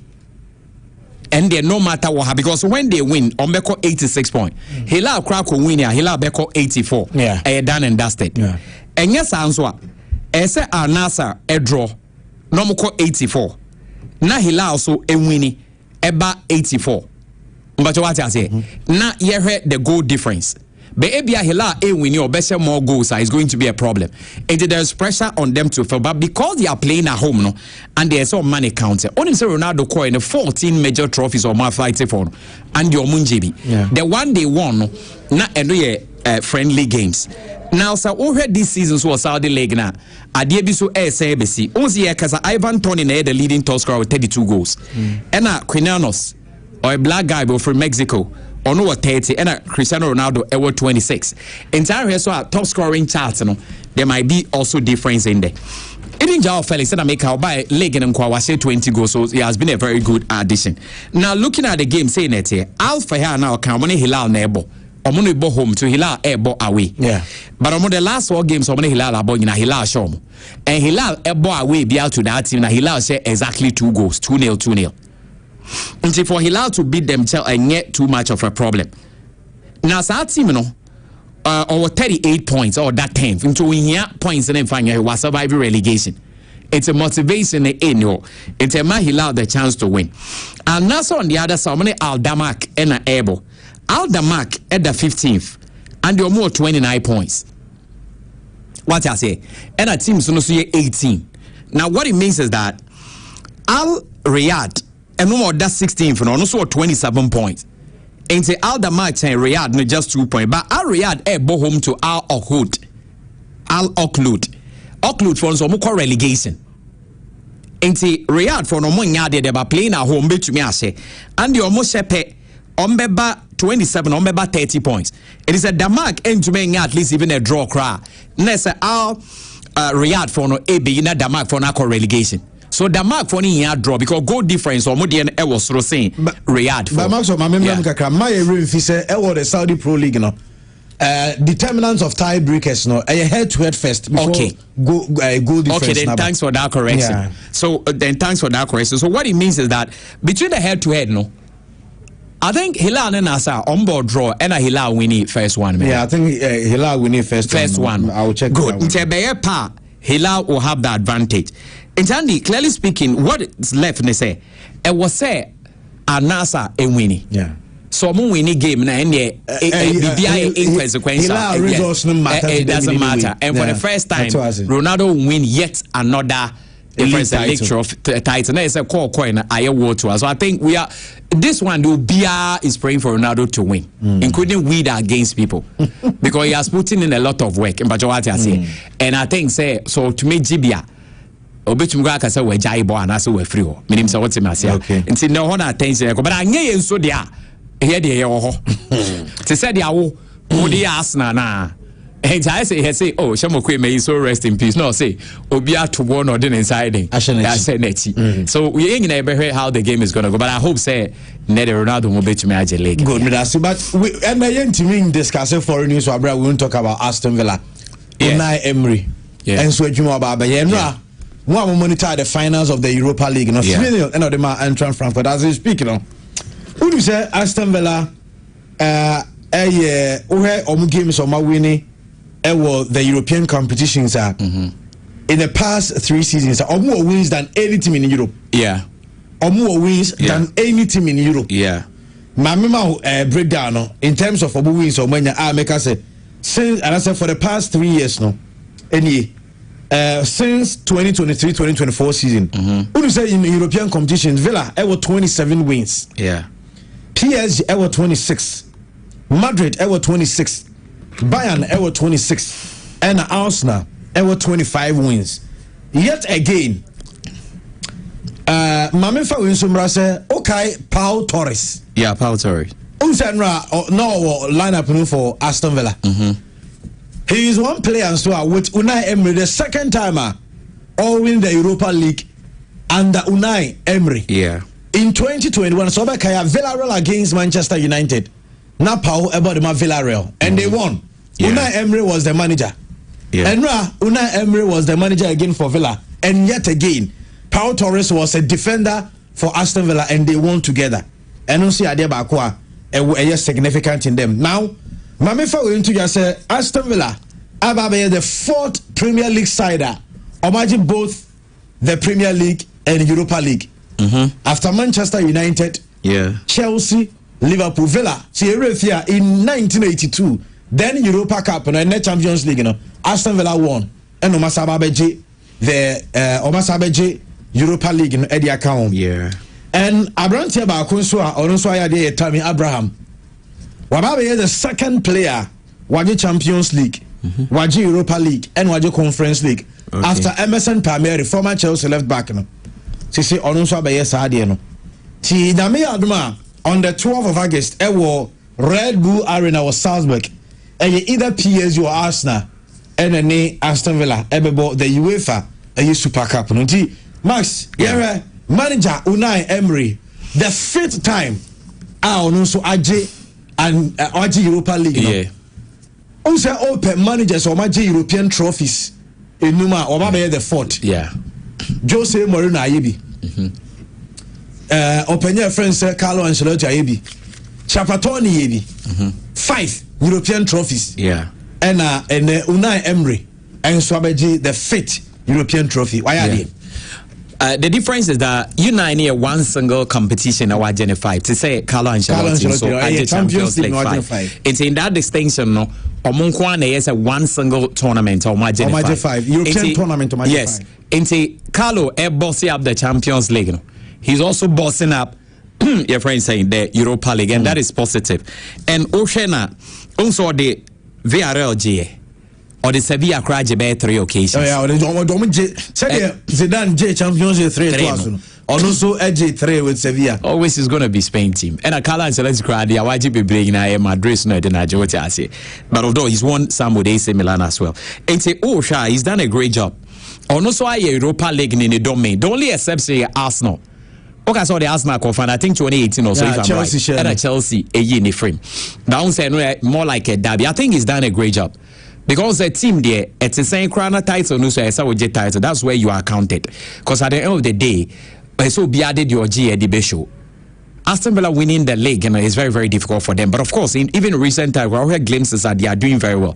But the Amimi Stroni say, sir, I stand to be correct. West Ham also won the Europa or the Conference League, Mepacho. About 2-3 seasons, Conference League. Conference, right? Yeah, Conference. And now MSN Premier. Good. Is this your way? Why West Ham? Omutiati. Tottenham so called Europa League, no guy. Also, Omutiati. West Ham crowd, they free saw Mojis trophy. They've not been there, so they've struggled. Last season also they were struggling, and Tottenham were struggling. Omutiati, and I don't want the same to happen to Aston Villa. But Aston Villa are good, even in this competition. No match 29 goals. Or many team no match goals power the Europa League no more. What I say? And among all the teams that played, they scored more than any other team. And so the English teams are coming up again, and I decided the way they be makase. Unya leg back or be dominated forever. It is not there. And there were times that not the whole world after Italy. Because one of the best players in Agu. And one not but Spain. A man not call England.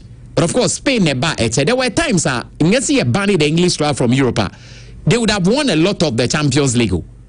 Because Liverpool, for example, were able to win it on 3 occasions. There was this time Ajax Fonso edge twice or 3. Until league in Ekoha.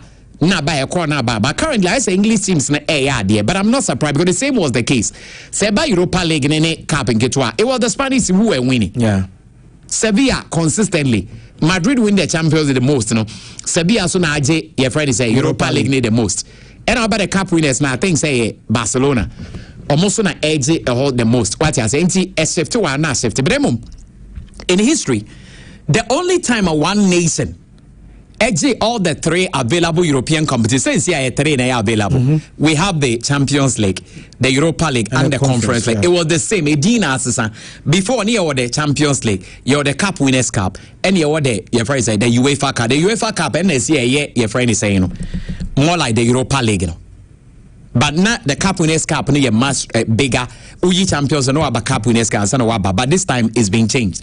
Now in Italy, in 1989-1990. AC Milan won the Champions League. Sampdoria won the UEFA Cup, the Cup Winners' Cup, and Juventus won the UEFA Cup. Obian to me replicate here. Country Obian webia yabo season area all the 3 trophies nako. But the way the English are fighting, but the next final Arsenal are also there. Yeah. Crystal Palace are also there. It's looking like not English teams, no. Ebabe call that record, but let them know that the only country that has done it is the Italian league. So those were the days of the Italian league. Sampdoria, don't forget, say 92, they were in the final of the Champions League. And Barcelona show when you extra time Ronald Koeman, a boss Africa this show. And he owns a Lazio money. Roma Munina and it me push it eba. Into game they a quite not by a corner, but I think the English clubs are more flexible muscles. They are flexible muscles, and Andy Maccabi say. Se manya botrani ye ne mo yanja mo de say amasa se ye ne mo enyan tokwane antna se ne amplania something bibi sesa and where Arsenal squad depth any team or more only the majority most of the Arsenal players on Madrid on best starting on Barca on best starting mebwa but that was not the case then nka Arsenal best players no they are fighting to play Barcelona but today it's not like that yenko PSG yenwe squad or more Omudoma build the squad, but currently as we are speaking, so Munya number 1, no Munya number 2. In terms of squad depth and I say quality of squad, no, and your Mumu. And Ankomo best players, no, oh Meko Madrid, Meko these days, sadly no, we are rough class from player, no more between with you. She Dembele or more fan or Barca. We all thought that Dembele is done and dusted. But when said send your coach now, you know, look at the kind of coaches or Mofa. even assemble her squad depth or more. And now me say and I can me back home I say nra. Me hear Aston Villa for squad no line up bad am correct. To me ana mu say o midfield on no. Yeah. Back to her. Midfield am ku hu say. Base no Yuri Telemans and Victor Lindelof nam say these are top experience BBR. Emi Martinez, Lucas Digne, Matikash, Pau Torres, Ezri Kwanzaa, with defense middle no Yuri Telemans. Everyone heard the quality of go Yuri Telemans. Almost Bondia so. Yeah. Lindelof, John McGinn, Morgan Rogers, Emiliano Buendia. And rather could be actually two cry. Yeah. And Oli Watkins. Yeah. And I'm here saying ko bench. Na Amadou Nana wa bench. Ian Mastin wa bench. Jadon Sancho wa bench. Tyrone Mings no bench. Douglas Luiz no bench. Udum say Liverpool Harvey Elliott. Yeah. Not also to bench. Leon Bailey not to bench when you yeah. Tammy Abraham not to bench when you be am so wow. Almost squad and go to team. So when you almost team pass, so it is not surprising that we've been over league now. They are qualifying for the Champions League, maybe. Yeah. Or more team. And Liverpool, you know what they did to Liverpool. It was a Dibu Martinez, Emiliano Martinez. 7 finals. Is my best goalkeeper. 7 finals or winning it. But I said that team 7 finals. And also the say every Messi needs Dibu. What do you mean?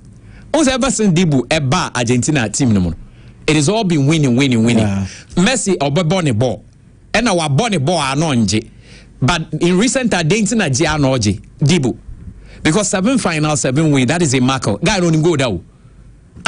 Moreno really, the other, your friend saying, Napoli, number 1. Here one Musso. In recent goal or Dama, Atletico Madrid. Still Dibu number 1. Only say by Bianchi Becca say we monaba from no Dibu. And Dibu is exceptional goal. On him penalty, on the time and yeah. The guy is an incredible goalkeeper. And to me, if he said Dibu Martinez, he's the reason Messi has been very successful in the national team. Although Messi, the ball. If you work up here, Messi or no Bonnie ball. O call how no Bonnie ball. But also, Boyana, he going money adding now. Not so always misses and near misses. As I say, Ronaldo, Diaby, or Mukosonom, or Mojai. Bounce Jao Felix Obekan, Ronaldo Hunsiciano. They are more yes on Beje Legano. So I think that Messi saw or Pesca be Madibu. And I'm the only man I saw Pesca be Madibu. Because Dibu, Bobo, and I dress a Messi, Metsina money aje. Metsina money aje. In this world that we are, it doesn't matter who you be, he will be. Well, it took him, sir, World Cup here, Messi aji. Okay, that last shot. He saved no. Only Kolomweni. But on one out and say goalkeeping and SOE because Jinapon, I would say no, I am goalkeeping a Fatana. I really love that guy. And on yet 2 flamboyant boy are very effective. So West Area, just like Courtois. Oh, very, very, very effective. Wouldn't say game here day. Yakobo day Courtois baby and the on Felus or baby. I think that Dibu Martinez has done a great job. Tibasa for see a bumper and call that Basa 1 season be Maya. Okay, one guy, over that 1 season now says need yeah, but no what for. I don't know says the whole keepers or says in the form down him that. And I was steady. Over that for maintenance you. See, I think that Aston Villa have done a great job, and I really like the way. And Rock almost said no, no cry, Charlie. Why said no, Charlie, and get bad. And who say in the Europa League they are the team that scored most. And don't forget that Walker say Europe winning match 27. Only say in that sequence, and say be almost a PSG. Okay, that was the last time PSG lost ever England. And so in recent time, they are PSG the English teams, and Aston Villa stopped that. They have quality in their fold. And when you be bar and I say Nina Enyom, we all support the big team, but I think they are doing a great job, and I am very happy that they won. So they've won the Champions League before, they've won the European Super Cup before, and they've also won the Europa. I think have they won the conference? I don't think so. And they see a team almost also GBR and Makase. Teams be brave JJ Cup first time from there 2-3 years. But I'm going to BKB deal. Maybe 2 mono is over 100K with TikTok. They be uncle for a follow. I mean, Chelsea say they be that video is still running and it's working through. Say teams NJJ Cup no more JJ. Me say PSG or more there. Me boy Champions League for the first time. Crystal Palace within that time no. Omo got the trophies them so mo yaji 2 cra. Almost won the FA Cup from City. Okay. Aston Villa so aje your friend is saying the Europa League for the first time. Meboa. It's your guess is as good as mine. It's looking like Arsenal so called Champions League for the first time. Even City cross all stretch you remember when City were playing the final? Okay. Okay. I'm about to be a cobord, but now when you are bringing commentary, it's okay. City so Jane for the first time. Looking at the CN. Inter Milan bobo ningina ye wudi Lukaku kreya ko yi ball free po master City won. Haaland was not in the party, City still won. Anyway, Inter Milan ne your friend says so PSG. And I say team be also koje Champions League now. Or first time on you. Final first time on you. My main friend anyway. Chelsea first final only one ekoi. Man United. John Terry cost sleepy. Mysteriously. And a John Terry sleepy obi ehu and a cap and uncle. So Chelsea in the second attempt and or DJ. So okay. On a Bayern. And or DJ. Share no so crown. Send your game no quite buy you home ye boy because they did your drug or no and no say go mysteriously their second time they won. PSG went to the final for the first time. Okay, it was against Bayern Munich. Bayern beat them by just a goal. If I'm right, I think Lewandowski say a goal. That time not Mbappe mu or PSG or more they played no but Bayern energy from themselves. So okay. Which other team? City. In the first final one you. Chelsea share. No, beyond say we they done and dusted for City. Chelsea share. The second time no coin mysteriously because on the day game on boy then yes omoje. PSG so edge second omoje no. It was their second time. It was against an Inter Milan team and if say Inter yi Barca and Inter so experience Inter more defensive near they look at the circumstances and they quiet were just on the right. Look at the circumstances. They destroyed them. And a team be aniwa. What the champions in the first time? But don't say what's I defend it? Madrid they no mo je to so no match be that they no first time. So they won it on 3 occasions. So what I say? But say bia ye ba 92 Champions League what the first one? Not the following year what's I defend it? Arsenal so have been in the final before, don't forget. They also lost mysteriously to Barcelona. Okay, they took the lead through Sol Campbell. And a Samuel Eto'o. Meboa. Any Juliano Belletti. Oh, okay, pa Belletti. 9 minutes no. On sa go na efe. Hey, Eto'o mwabo handy. Hey, play Eto'o. Ronaldinho. That day Ronaldinho kura wan said then who game no suye. By your boy. Okay, Henrik Larsson. Onna Iniesta. Ara is it Xabi? Iniesta number. I said Iniesta was there. Ono ma pass. Into 18 na Eto'o be urano. Ena your friend is Henrik Larsson and so what so kakra me Eto'o no board the show. Okay, penalty na just Lehmann edge but Eto'o trip. Oh jai. Arsenal going to the final for the second time. So what do you think? They've been there for the first time. Manje idea to so two things that this year history will repeat itself. Arsenal begji not that and not to say team be a Hoje Champions League in recent time biano or co final one could lose and sana waji. And Arsenal could lose or final way. And they are going for the second. And that's for the first time. A team that has won the Champions League first, and made in Champions League, it defended the title. And Andy is still open. Meba na ya bedin komo e wo fie na trese ya to aso enso de free but okay junior bro be say yen kai ho say Atletico Madrid enso o makwa ho ntimenye say yeah omo de no omo 3 omo nje hey ti dey ka say enye ya just so be obejia what we are saying is that I say your topic is say team be our Belgian the champions for the first time for so long the first one Odinka final be lusu but Atletico they mean also more petrofin and they've not been lucky well they've not been lucky because okwa no okosia Madrid see enye ne sa because Madrid the Champions League final they are the most dangerous hey okay omone Dortmund there no they are here commentary no Mr. P on okay share ball mo board here mo Dortmund for bobo omudu po na anima no match ato sa edru be Madrid season game na o match enkofu in the Atletico we're not lucky to have met Madrid here Barca is sure more final o maso be because Liverpool mu ngina ba ombedru final na it say only say Madrid and car Liverpool would have won the Champions League maybe twice or thrice under your friend is a club. Even omo bobo ni nyina Madrid still found a way to beat them just like Liverpool so the year Tottenham no final no yeah Tottenham also went to the final for the first time. Yeah, ball ni nyina ya anje. I'm say here na mo fa dia ko. See, you call Europa League final. I know a different tournament. But you visit Tottenham see the next final near Beji. Sabe am bedru fa. Eh, be ba na le wi ase wo dia. You enya dia ba nya ase be say ana. Okay, enya wo so dia. Say no bet na and a team be the 17th and a team be we. But now they against one abo. Me timi nkama asem ana. There be say o kai so me hu timi nkama asem. Eh so me hu baby a wo gina. Now the Spurs in quality more than 17 will be as what's the team B? In terms of we are specific, a team bank. So I can say team be brady are fine. What's the team B? A team B. Mami money dintro. The team crodiatro. I don't know relegation and all that. Of course relegation says that team no be relegation. A team can say Oko Spain na Elche that 17. Oh. Oko Italy. Some say open teams under 17. Lecce that 17. Oko Italy. Mimi I'm in France. Enye news. At 17. Enye news. Who said nonce at 17 or France? Enye news. Even Oba Ghana Premier League. Oh, why not 17? So mo call that enye news. Omo de omo free. Enye news ko enim. Abu Saturday. David Oyede. We are kwa Albania. Yem kwa Albania. Who so be so that 17 for Albania? I say and yes sir.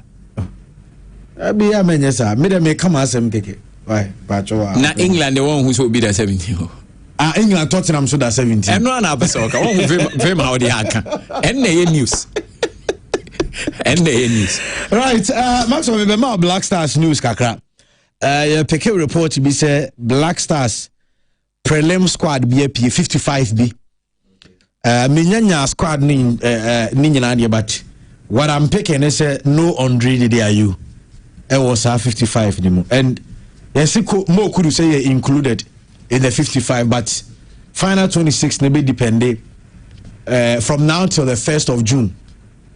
And this defender Salisu, okay. I understand say he's not in the 55-man prelim squad no. But to the meba any some go join you course ni nyina no.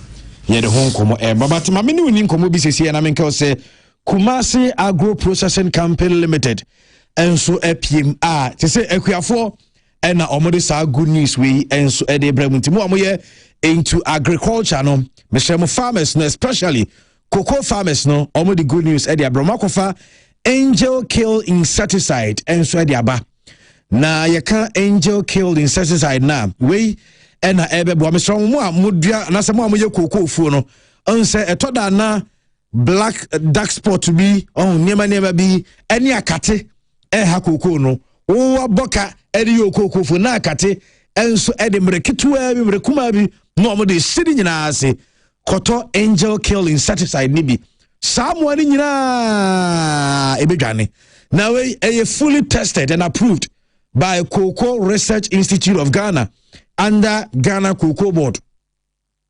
Intimation kwana kopel de sisi friend Angel Kill Insecticide kope mi sisi sanso ena ebeso do so organic liquid fertilizer no enu so bi edi aba enu na de begu asase ne so na ama no bae no what I say asodo so de ama ebema asase ne be very fertile na udia bibia etimi aba se udia ntos udia cabbage udia mako what I say sa niam ni nyina no so you so ebeso do so ne bia eboa ema chesa asase no enso ye nominal udia ya nya chese eso ama bibia akoyi edi ama ntime so we nyina no also bobodin so be ma wonsa etimi akabi we mpanifo asawe eno magye atum uramu ewo aye plant protection and regulatory service directorate omu agye atum under Ministry of Food and Agriculture womu enso agye atum ntime so we de ewo adwa so womu muton aye chese agrochemicals gyina no se keba no nyina etunton bi achese okwa abegya bi enso etimi ato wo se utu a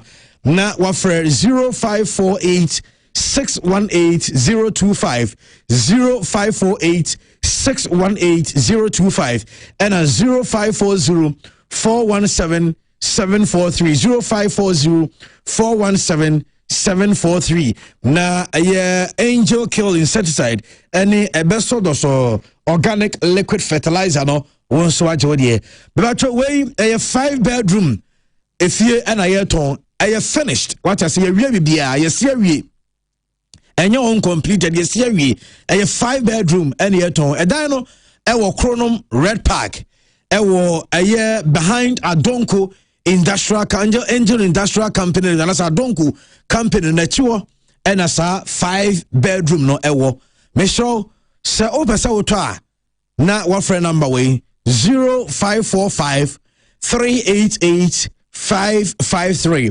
0545 388 553 ufresi here empenifo no aye sam cable ebejo so na chese wono enso adi nkoma fei wonso a wo aye building project so we see we die building bia we so na dru ba bia e wo se wo totals no me show makato da se aye eso Upstick Enterprise ho and also koto tiles ni be free some can now here floor tiles here wall tiles when you say omakofa tiles papa from a triford and Mikaso tiles no you want different colors, different designs, different shapes, different sizes ni nyina bi yeri abego bebrebe di ama wonti and you said be we wo dan no na so be your project no na wanya tiles a fe de papa enso e de asiesie mu nti ne de aba na omachi akwa na mencho eso Upstick Enterprise our branches no bebree uduru tano so a womu any eye palace no infine eye opposite afe edum omo 3 branches baako eye adjacent Ejaba Jewelries edum diem uduru eye post office a the opposite ena edum nso ase a champagne na himfie also no ye ben ho Abrepo Junction a county hospital the opposite yo ho na eso Upstick Enterprise say ubetia from Zebia opesa no man kasa edin koma 0244 458 542 0244 458 542 na empenifo no enwedin komo na Hills and Valley School say yen kan tell me so omo be application for qualified and dedicated individuals yeba moduma teachers and ye pe mo amobekere eye preschool and a primary teachers no akonya ba e dia mamo afei wo mo pe school cleaners mo amobedi school ni eno so ye pe mo na requirements in teachers no yes say e also kuta BEd in basic education and now say early childhood education so any other relevant experience a coach to wankasa advantage and cleaners ne there no formal qualification but also you be hard working opejuma obi a yebetimi de ani ato so you reliable and obi a wo just say wo papa so be you committed and so no obeti be apply for adwuma no na yes submit application letter and we see efama yen e school premises Hills and Valleys e wo patase movie house na encha won mo pe ene omo na mo a ye be shortlist mo no ye be contact mo na ye ne mo enso atimi adi nkomo na mamenka say Africa Logistics say and then mo mo tony ma from China mo de ba Ghana na ya na ne shipping a problem enso de mamo me ba cho Africa Logistics aba e de ma saafo ni nyina omo ye small parcel omo group small packages onu sa no kwa na boa e ma wo service kanya afei e na woni man keto no be kwa ha na wo kwa ha da bi omo ankasa be group ni nyina de amount e na omo ye full containers ye friend dedicated FCL shipping and so omo ye fba aye door to door so a aye Africa Logistics and shipping services aye womo pick up in man wo China no one deliver wa Ghana dem and a fast clearance and a hassle free customs clearance e water port onu sem Africa Logistics and shipping aye services e wo 2 warehouses e wo China udru ye wo ene Guangzhou and a fe oba Ghana so two aye tema and a fe Kumasi womo la ya medi to dwe esanso e wo supply 0536 735 393 0536 735 393 now in Africa for enso enin komana clean sound soap ne waje medie me bato way and na wode ba wo horo nsa no aha 99.9% ekum germs and bacteria unum say mwani bi wonma untimi mfa wani say enwu but omo ebe system no cause damage e dia mawo yare and omo de be mawo Sawon person be get you into some problem na no abobon say abrado brand bia no GC brand for clean sound soap mo dia ba no obetobi no atobi dia ma wonamfofo no atobi area ma busuafo because sawon ko you see now say akwachom no mu nyusu bia obewie no na ekofa problem esa dia bro eye clean sound soap e papa na enya sinkoto sade esi bo adwuma no na omo ewo eye varieties awodo eye variant and delightful eye flavors are woman didn't and so Edia Bedra. So GC brand there, woman compromise on quality and on air the channel. Fay, Mamin Kelsam no say Unim say free screening no egu so ekoso screening no ekoso the name ewo I say general screening no ewo Equiama Medical Center Omni Rebel Laboratory and a Frangina Company Limited and a fei Total Energies omo and a kabuma omo se bra Swame Magazine omo shase on the 13th to 31st eno mbewie anopa 7 omo pon 4 nti ye ka say udru Swame Magazine omo say consultation abra say wani ne hwe opese hwema wa abra so opese o twa scan abra and opese o any kind of a lab test ya ka to say koye test bia e ho nso nya du Swame Magazine Equiama Medical Center and Rebel Laboratory Frangina Company Limited any Total Energy Center omachino omu ho etwen ebi ameken onyanto ho ase ye ba to de ma number ofre sesi empenfo grounds omapeki anyone kasa 0540 121 563 0540 121 563 na chasa wafre na wedding community from mesa beto so na mayidi aka e de frobat mamenko maxwell na afi ne yenhye efisem no nkoma twetwe na se makatro se Black Star squad ndegu so etwen said na medikan aten wo de atwa maxwell se yesi 55 bi aba na sa 55 no Andre the day are you in that squad no Sarki Salisu in the squad Kudus but benefit some between until the final day no more say Kudus everything akwana so wontimi nko eno area ti but enra dwumade bi ekos ewo Pelican Hotel na the unveiling the official unveiling of Asamoah no Babaye, an ambassador for all national teams and coast football.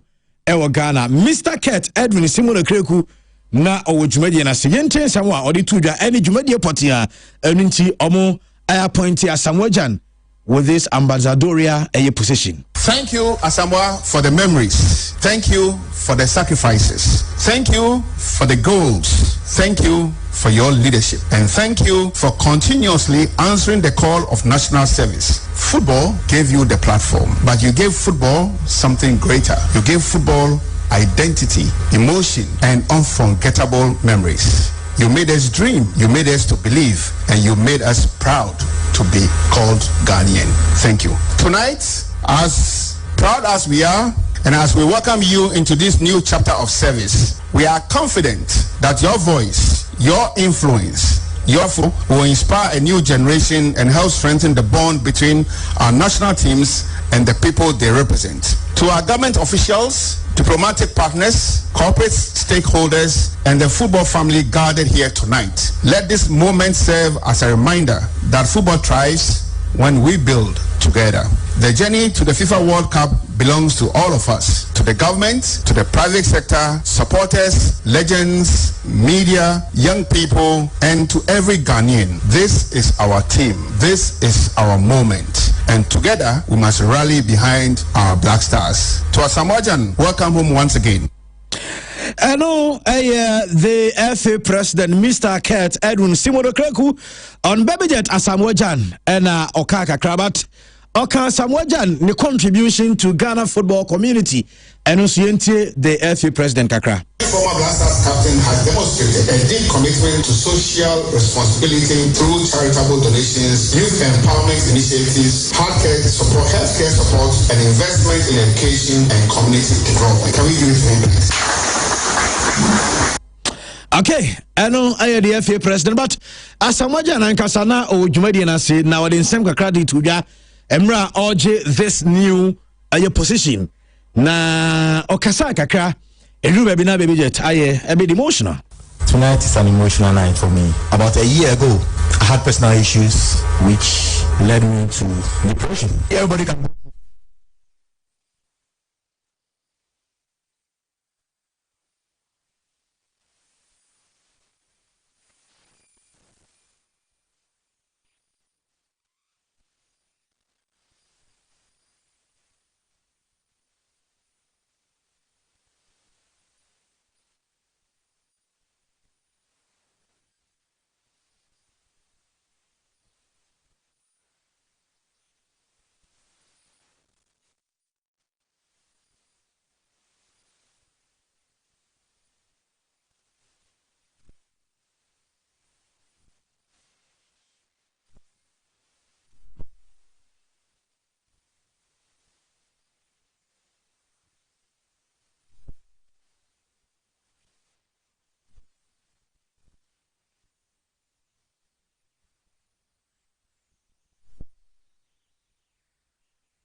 know the voice of former captain for the Black Stars, Baby Jet Asamoah, and Emra did this position. I don't know, on also air train, and so now Ochim Senka, ya fear Chairman and I know Senka, Jumedian or Shas here.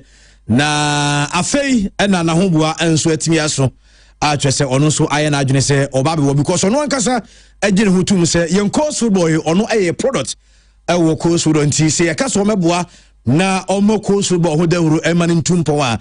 Nature say a fufu and ye amana tonque, but no canso I don't know. And a baby jet and say what it is. But Anthony Baffo na openi and so I would Medina say, on also the Kakra, Eddie to just say, I no credit baby jet, it deserve this new law. The Ghana Football Association, Eddie Amasabojan. Yentie Anthony Baffo, I would Medina say, well, Pelican Hotel in Ra. Mojan is an icon. Is a record breaker. Someone, when you travel across the globe, there are always a few names of Ghana.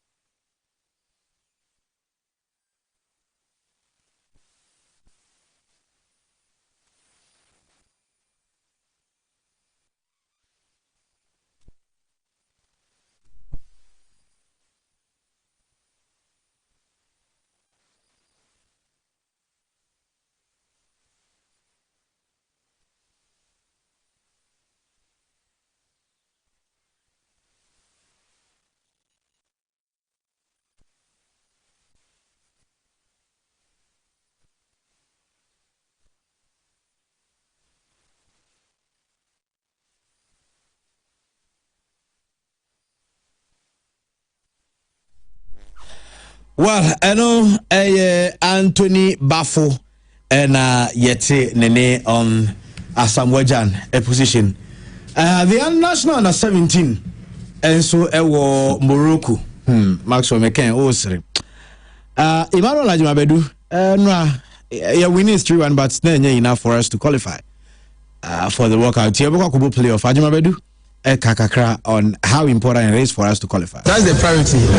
We want them to qualify to the World Cup. It brings a lot of opportunities for the young guys. It brings a lot of mileage to our football as well. So praying and hoping that they will, I think the boys, they are very young. We need to support them very seriously. And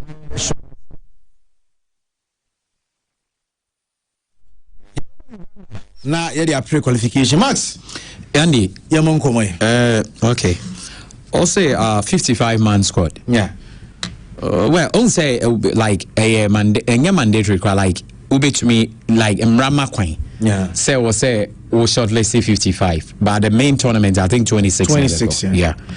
Now me Ghana yes shortlist 55 no. At this time then coming okay. Because looking at time now you're short. And a place now. Say country do Andy or more players no top level. In Tianukra we are Kobe, but we cry to me a shortlisted 26. No, that things and coach, you know, okay, or the young man the benefit of the doubt. Maybe your person near a pool of players, not or share a bimo. Because the time near very limited. It may sure that by now, more buy now, more steady Ghanaian through watching their clubs and speaking to ABOMO clubs, coaching AGBBR and co Nimni team. And maybe some of the young guys at Beckham, but if not the case, let's give them better. And get crime, say why let's say 55. What I say, but Salisu DMM. Yeah, we all know that Salisu is injured. We saw say was started light trade, but I think say injury never rule him out. Kudus Kudus they say is the star of the team. And until say ye be who say indeed 100% Kudus say into me born. And ya be in every Kudus cry a half fater. I think not to disrespect the other player, but I think he still has something to give us. Into Kudus the ND woman, but Kudus situation no. So yeah, faith grandy inactivities wom. Because say ombono training near adding in asuni. And now if you are not playing, you training quite born you are not in shape. Na if you are training you are not born in one. So Ghana cannot count on Kudus. We are taking him there to see say yeah faith. The name Kudus will help us a bit, but we just can't count on him because he's not in shape. Salisu is not there. But Andy, it's still not too much of a problem because there were times that ACN didn't go to the World Cup. Okay. Okay. Say 2010 ACM Pro and Kobe. That's why we went to the quarterfinal. And I also see say opportunity for Obinso. Because the same Kudus was there at the last World Cup, from group stage, but he scored 2 goals. The amount Kudus here important. They say Kudus also Ohe Ghana, Dede, Sule, any Kudus, and I said 2 goals at the World Cup. After that, Samoa Ghana said 6 or so, if I'm right, 6. 3 players, Dede, Sule, any Kudus, Obungina said 2. Jordan is here to score at the World Cup. In the World Cup here, so she go. Is it clearly? Say yeah the nekwa obetumi aboy like they did the enemy did see the day no also with issue of the day say omo omitting from the squad me max so I don't have too much of a problem and omo the neka ho so me need too much of a problem. Do you know why? Me menya nka de den kobi unse ndey ade amaka nti me nko back of no but unse say o hwa ade ne clearly. The World Cup qualification here, but they did not play a major role in it, or did not even play a role. And even if he played a role, it was not major, but we still qualified. Over AFCON qualifications now, he did not play a major role in it. We didn't qualify. Your last World Cup, 2 near from group stage now, he was part of the team. And the one so a quarter final, he was also part of the team. Meaning, so what's my argument now? So what it means that with or without the Dino, we still can do it. I hope so. What's my argument now? See, into a woman, I say, unimun so I said that say it is such a player, and me max or me family team to Bernard any amana no, because with the day we have failed, with the day we've also won. Same like Kudus, we have failed. Same like Kudus, we've also won. And so let's give the code the benefit of the doubt in this one. If you no who play be crowd be play the day run better, and the day no. Yes, the day quite benefits say be a Ghana being scared. That is good. But game na ye kobona nkasano. With the day, do you think that the day's inclusion Ghana Aje World Cup now? I don't think no. And the day himself no. Whatever he needs to achieve with the Black Stars, and the only say the day Ghana's top scorer at the AFCON, enye Asamoah at the AFCON the day World Cup na ye Jan. And the day has seen it or because the day uncle World Cup and it doesn't still change anything as far as the name the day IU is concerned. So what's my argument Nasia? But say if you didn't so quadia a sign of respect and also to help her, Andy, I don't think that should be too much of a problem. Now, Jan, then you see, nipa be on negative and the positives. I like Jan for some facts, and they say. And the only said there are most players who are more born at the top level or more free secondary schools in Ekoi. Michael Asian, for example, Matthew Amoa, Junior Agogo may so rest in peace, or movie St. Augustine's will keep post. Now you talk of, I think that they're Boateng also wears if I'm right there, and a host of these other players. Suleiman Tayosu Rie Okes Meboa, and a host of other players. Look at what Jan has done for Accra Academy. Look at what he's done. The AstroTep lights now are built their moment. It speaks in volumes. And it's a what's an argument I say. But all other players, I don't hear Obiang be more biada. Instead say Johnny Obia or Wonkai. People like that and I really love them. Menkasa others ninka enya force. So because Obi Okro school he was not treated fairly or he was not treated well. But just what I say. And he also feels say be your own, but it would have been good even not guess na him for called GSTS. And I think so guess so cast obit me be me but they've not done it. And the fact that Jan has done that, you know, we need to recommend him. See a bona basso for what he's done. And to give him back to society, or some this under youth level coach tournament all over the world are not warrior. And the name Muka say political, but whether or not it's political, he started something. Near say in the area of health or Buanko for Niadi. It's Jan there on Magana a lot of joy. Although I say a penalties be Bremanko for ye. And I'll say, back South Africa 2010 there. Oh, we'll be trying we. And about or some we won't say we are soon a quaff on or Sako Sabi and Zambia. Okay. And any USA or San Sabi, but Consul and one boy here. Jan gave us a lot of joy. And Internet Yekase is an ambassador. And so Koya ambassador there. And the mini problem. And for the first time, me PDF if 1 year. Only the India. Also, they are pushing the former players into positions that is good. One. Seven appear management committee no meboa. Also appear crony if we were confusion before about okay. I don't okay. Okay. Oh, no munya confusion be appear crab a car say or no onyo bia ebi oba bebo bi punum say you remember, but they saw say for what he's been able to do no omo de ni say me, which is good.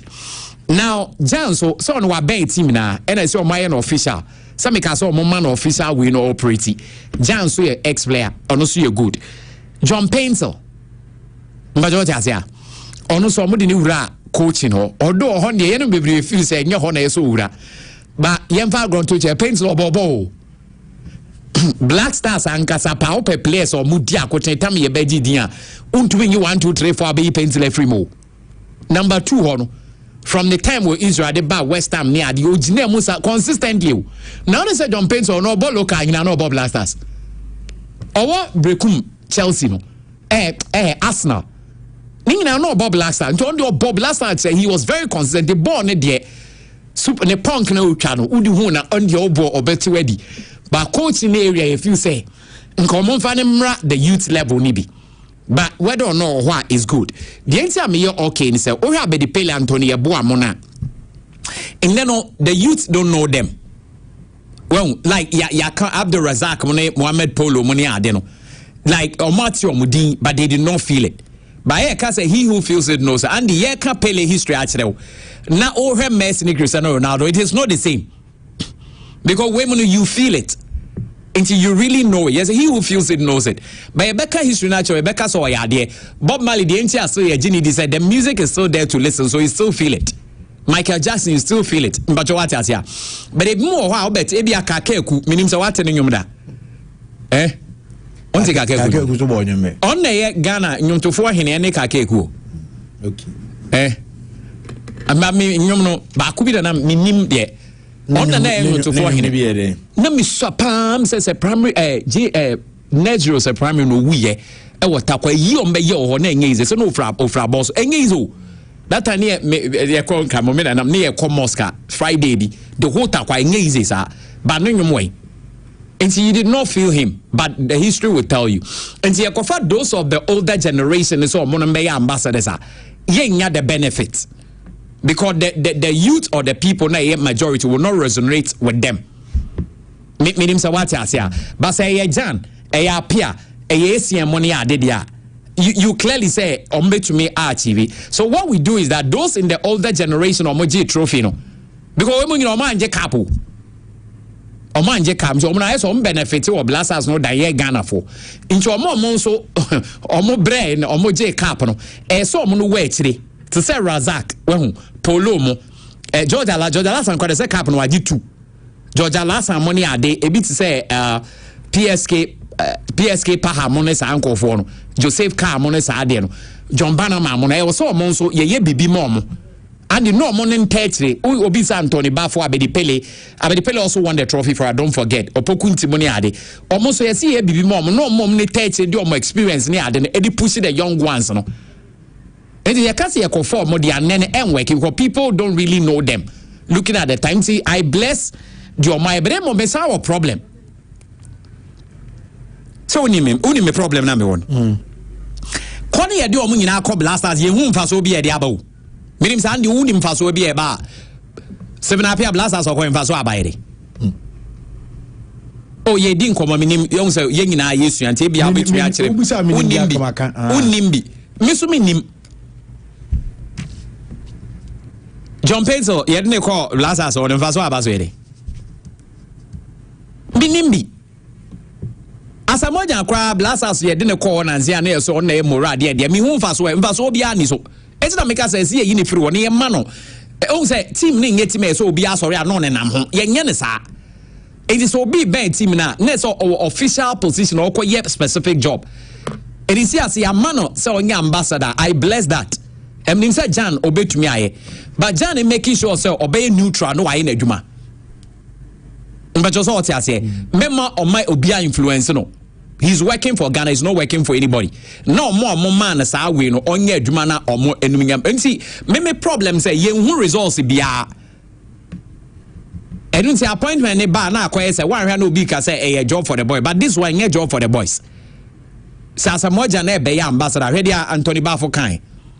Bafu mu nyina I was say ma Suleiman Taribi ena se menyon so yan working e de ana no menga na say on na Ghana ni o ma ye nije So we Jan dey no kai because on say Jan omoye na ambassador ya ba say betumi dey amount say be say Usain Bolt say okuta ambassadorial passport ono ko ma ye ni din honorable dey asoso enti it is good but I think say it is not only Jan, but of course Jan has been given a specific job to do until only the end they are special.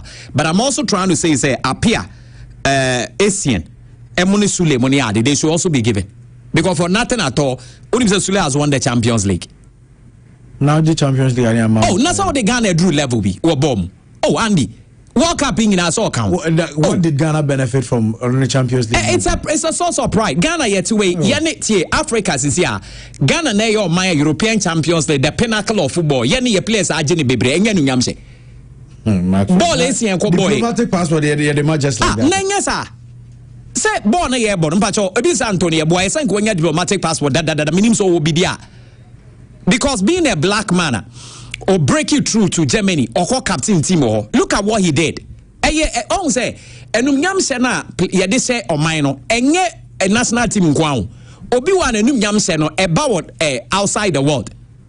And it's as simple as that. Enye national team nkwa because are you trying to tell me say ball na esien mo ne ade ko boy na Ghana ye gi dini no enye Ghana where we not respect the obodi den no kan but me say so obi about Black Stars man diplomatic passport na abedi pele ko man diplomatic passport on Antonio boy say get the amount that nandi so any dia che dia ne unya be Black Stars say issue diplomatic passport this semenyo ebo Man City na ko Man City G Premier League yeah man diplomatic passport semenyo bo che no jejeje nyoma bebe mbacho sisi ahwe because somebody no be man because why would say because he is an ambassador only the ne separate me say I agree but the other people they say on your diplomatic passport enye edi odi Ghana aje oh Maxo and you are not being fair because he edi say Asian ebo Black Stars now he's in Black Stars or the JD debut. But now he's serving as an ambassador. Good. What I say, Asian. Can the same thing can the same thing be said about Asian? The same thing. So not just baby. The amateur. The intiam says here, my diplomatic passport. Obi your best serve your mind. And no dear nyambe ma mind. Yeah, my diplomatic passport. Any issue by diplomatic passport. Any baby. Say emphasis was what, and there is no problem. Like what I'm saying is say, obi or dear nyambe ma mind. Obeton mind, but the obeton mind ma yato. No mind nye nyam no. Who deserve it. ACN has done that. He qualifies 100%. How? Because Abedi Pele qualified. Abedi Pele the first African superstar in the world of football. Somebody I bet to differ. I agree. I also opinion, but I still stand baby. I may say, Utie. Even French nations where people tell you say the young boys were motivated to play football because of Abedi. Ayanum say for Ghana. Anamebo. My place also the only Chelsea here. Me anka players no. Omo mu ya me de be na some time so accept Ghana. What's up Ghana pa? From the 20 in the corner. Some anka players ni na just a few na Jane. Fantastic captain Jan. Fantastic captain apia. Some anka John Mensa. They international more diplomatic passport. Na say diplomatic passport. Yeah, the mo be say there's also di adwuma mo man na say odi anu nyama man. But what I say, Obi so odi anu nyama mining na odi dwuma mine. Say a world best player, FIFA player of the year. Near diplomatic passport. Maybe a busy. It's not a huge. And yet nyam no dia or mine. So how many people? Or the transfer be there more money so some money in a different way. That's fine. But no, waje Ballon d'Or. Nti diplomatic passport. Na Messi ni Ronaldo no kwa Argentina nanga but they are okay they are okay you can't compare Omudi to me no ya adwene yanso ye de no boss those time na racism in Germany wo black man cry won't to me more a player from Ghana to be the first to captain racism there be so and they won't say we don't have to downplay what they've been able to do because they won't say the joy and yes diplomatic passport go to there like how Oh, it's Yema Asian appeared on the passport. Abedi Pele, Tony Ebo. I don't think say they deserve diplomatic passport. Okay, say your opinion. Yeah, baby, man in a different way. No, that's all. Black Stars Abedi Pele on me. Abedi Pele Wajeka. I'm a Black Stars. Was I first black man? Osako J or yes superstar J Champions League all over from Africa. What it to matre catch me say said Afcon komade achi na the next time from Ghana ko players ni na David man ka so bia waje me mo wa me say oje cap no ne matre abebo Black Star ne baba akokra na san ye mbajo Ghana captain ne matu a captain Andy enye ebi nsi bie mo now say be am tie kwa na kan be ka che wa when say has so say e ka ketu be na no penye Benjamin Asare na no players na ye call from Mexico and anyi training when you say what I've heard and it's Benjamin Asare and a friend had to feel players no from Mexico na come anyi training reason in better I would say yeah say do omo ka 3 months any sign on fees omo ntwai I want to say season so bad. Yeah, season ni we pay. Yen fi omo. Otwa na new season as I start. And the unim say mrano 2 months. So won't you play salary? The processor yeah wait me terminate contract. It is a ya we bedroom baby a house players ni na e bedwane e be na house ni player. Me the Martin no. We takwande omo enyanko. Because can kromo increase ko 1.5 billion. And I'm saying challenge away 150,000 Ghana cedis my main canisa. And I'm saying $dollars yes and can also media track and see Ben na from some training. On the intervene on the place needing come on Mutias. Now Black Stars no Benjamin Asare in the Muyini from the Munko baby out. Boy no. I say Ghana for Dono. And I make county I say Ghana for Angasa or Muhuna no unsa iso kuta lakibi. And now board I own sedan stadium. Oda bom kra ball krama. Enti na yese wakasa cha house players ni na. Enti general manager nko ntumi ngai say aduma no. Dia waba for free. No enti bi on mepam no pa bonde de. O de bonde de to enti bi on mepam no. Enti o de na unsa wo kan be bra na enti say o kan masem dodo o mo ba ben ye danase. So on your markers and almost started training. Okay. Until you there, but takwando manyanko. Mate, medasi. Genjamet Dental Clinic aswe na ye commission so utie me na o a same problem make us bia wo so abu apai to kra be dem na say uyo bia sabi okasa na pampan efiro no ba halitosis yare genjamet esebra na omomo obi on ma obra shekra na sabi blood enso ba moja etimi pram des ni nyina no also de ko genjamet no omomo se no pese sanso efita na utimi siri edi nkomo wa abontina ko genjamet aso afei wonso a opese wo she braces se so ba bi on ma ha be kwakoye no na wo se no efenfin obese na wotwe no e de ko bosome ni akiri na untimi kra no instant de kra sanso na wo opese wo she silver ana say gold teeth no genjamet esmen kan cho sebrai na yemo na ekwanso nkoso na nyina na yenhye mfama genjamet ro hwa bachira kwan ya Kumasi Abrepo Junction Bantama High Street total filling stage nachi and I'll be hu genjamet wudun kran so aye nungua ba bia eye SHS ne wono NDC office ne nche and na omo ye no opposite NDC office no opposite and omo afa tachiman fo so do merchim e wo magazine Kenten Road, what I say, Maxim Market, Kenten Road, and more. Now, no Medin Como, Obasansia Home Services nationwide. Genjamet number no, Essansia WhatsApp line 0598 731 0598 731 Now, do Enkasania more. Emma will say, Enya Kama Menapa, me say, when you bedroom Kumasi na wo jina ho baby or better dear, I'm sure a menapa and also do an ho and just so doubt to some when your baby adama or to rooms near where you come air conditioned rooms or access to DSTV full jenya. I fay 24 hours and Kanya is so ensure and follows our security and so 24 hours. When you say, why you almost shuttle or airport or bus time, the will be able to say, Pico, and just a phone call, you Shim School Junction offer Grace Gift anymore. So be a California food joint. Don't say building Castillo so be a crunch and no any you can was the number no 0543 556 666 0543 556 666. Vim champagne energy drink no waje wodi ade onye bi akone ko pa bio Vim champagne energy drink oye adwuma asesi a na wabre utu se da bia na waye muso da bia na waye monyo nom Vim champagne energy drink esan se sip bia obeteke no ema wo feel Vim ema wunya vigor ema wo feel vitality no chese enyasem goto eye Vim champagne energy drink jibinabo ebe jinjao ebe ma energy na what media carry dey no enye na ewo stores ebe supermarket oko event as ya vendors no buso mo bi neto bi enom eye Vim champagne energy drink trial industrial limited ede dia ba 0322 190877 0322 190877 now no mo enkasa eye medima fo aba clinic eye doctor time that so doctor na wode bre esa yare na asem na make bia me ne wo ka say yare yama okra no wabem eyebu because what chinchini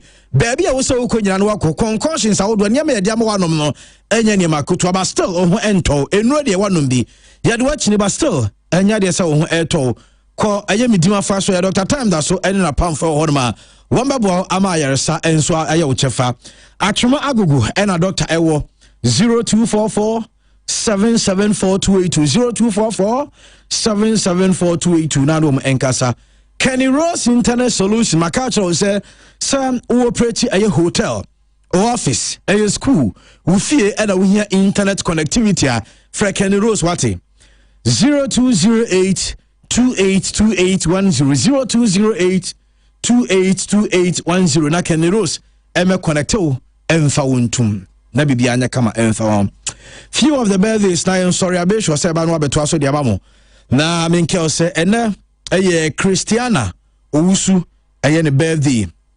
Christiana Owusu rekon a ene your birthday we every crusader and o see and we show a happy birthday to Christiana happy birthday to you Sanso and Hamdia Al Hassan ene your woda Hamdia Al Hassan yeah we show a happy birthday we free Luis Alberto and o see and we show a happy birthday today na yenka senyankopon inshallah pa Afei happy birthday eko edi ama Laura ene Nora ene Nora ene eye mawuda from auntie eye enjua of tech apemso eno si yen wishi Laura ene Nora and so a happy birthday today happy birthday to you guys nyankopon shamo and finally we eko di ama Mr. Alfred Bentum na if you want kasa wasel Mrs. Linda Bentum and was young wish Mr. Laura and so a happy birthday today na en kasa nyankopon hwano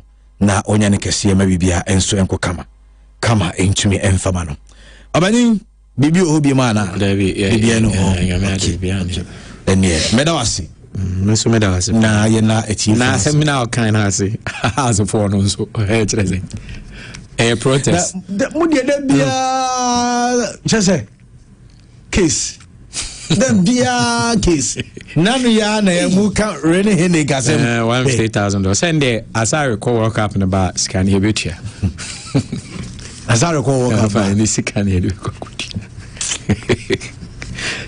manager aya onni sha sawa ba manager yi ciao na onni sha mu kan haza asem there Mese ase adwuma na wakwaji when ya obese ndi sikasa ya no me wone darling po say on tia say the tia tem bia darling po dia sembe free house aba na say e asemu a na chairman who say manager yeah no say media ye adwuma say ye report event e news the senior ye kan ensi ya enka ye mpa ne say has more match ne abasa has a 45 na ka has more okay onim enti me can say asem so say wo team no mom na omo so news e ba nyina ne ye negative but you so what you say ze kasala bai dalem po kan bibia na kasa ye nyina ne ye kasa obese hatwe ye start no one say oh dia mechen chaba makaza has ndem minim say odo has but minim say wo obi a wonse men spend wo sika bebre mesrew mi nya hwe ma afuti open e bia metumi dia ma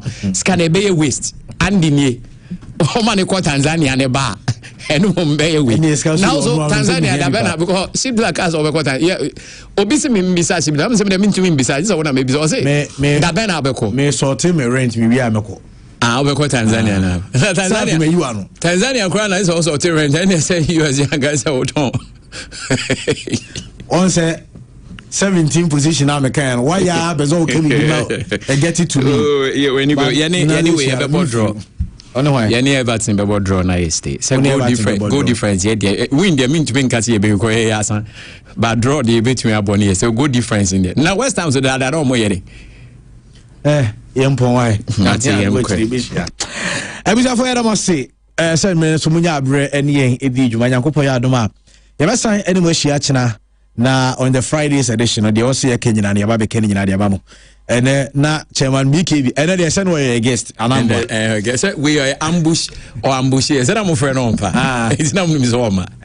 Arsenal League back 22 years who skills no dey cause this is the most be brand here nyina Arsenal almost from dog say my friend dog congratulations Saturday dog dey say yam brand here nyina no can say Saturday on twema me sorry say me sorry akọ dog yeah dey Yankopon sir we dey Mr. Ka ha nya Arsenal for studio tie me brand here nya sa. And I say, but dog me who I think say it will be great. Also dog there, I did dog in person from a bottless and the dog came to my cry. And I'm happy for it. Yeah, me imagine Saturday and some dog bra Saturday there. We say on my leg. And the dog we there. Me from me my friend I congratulating on that. On my idea. And the 22 years. Madrid and car.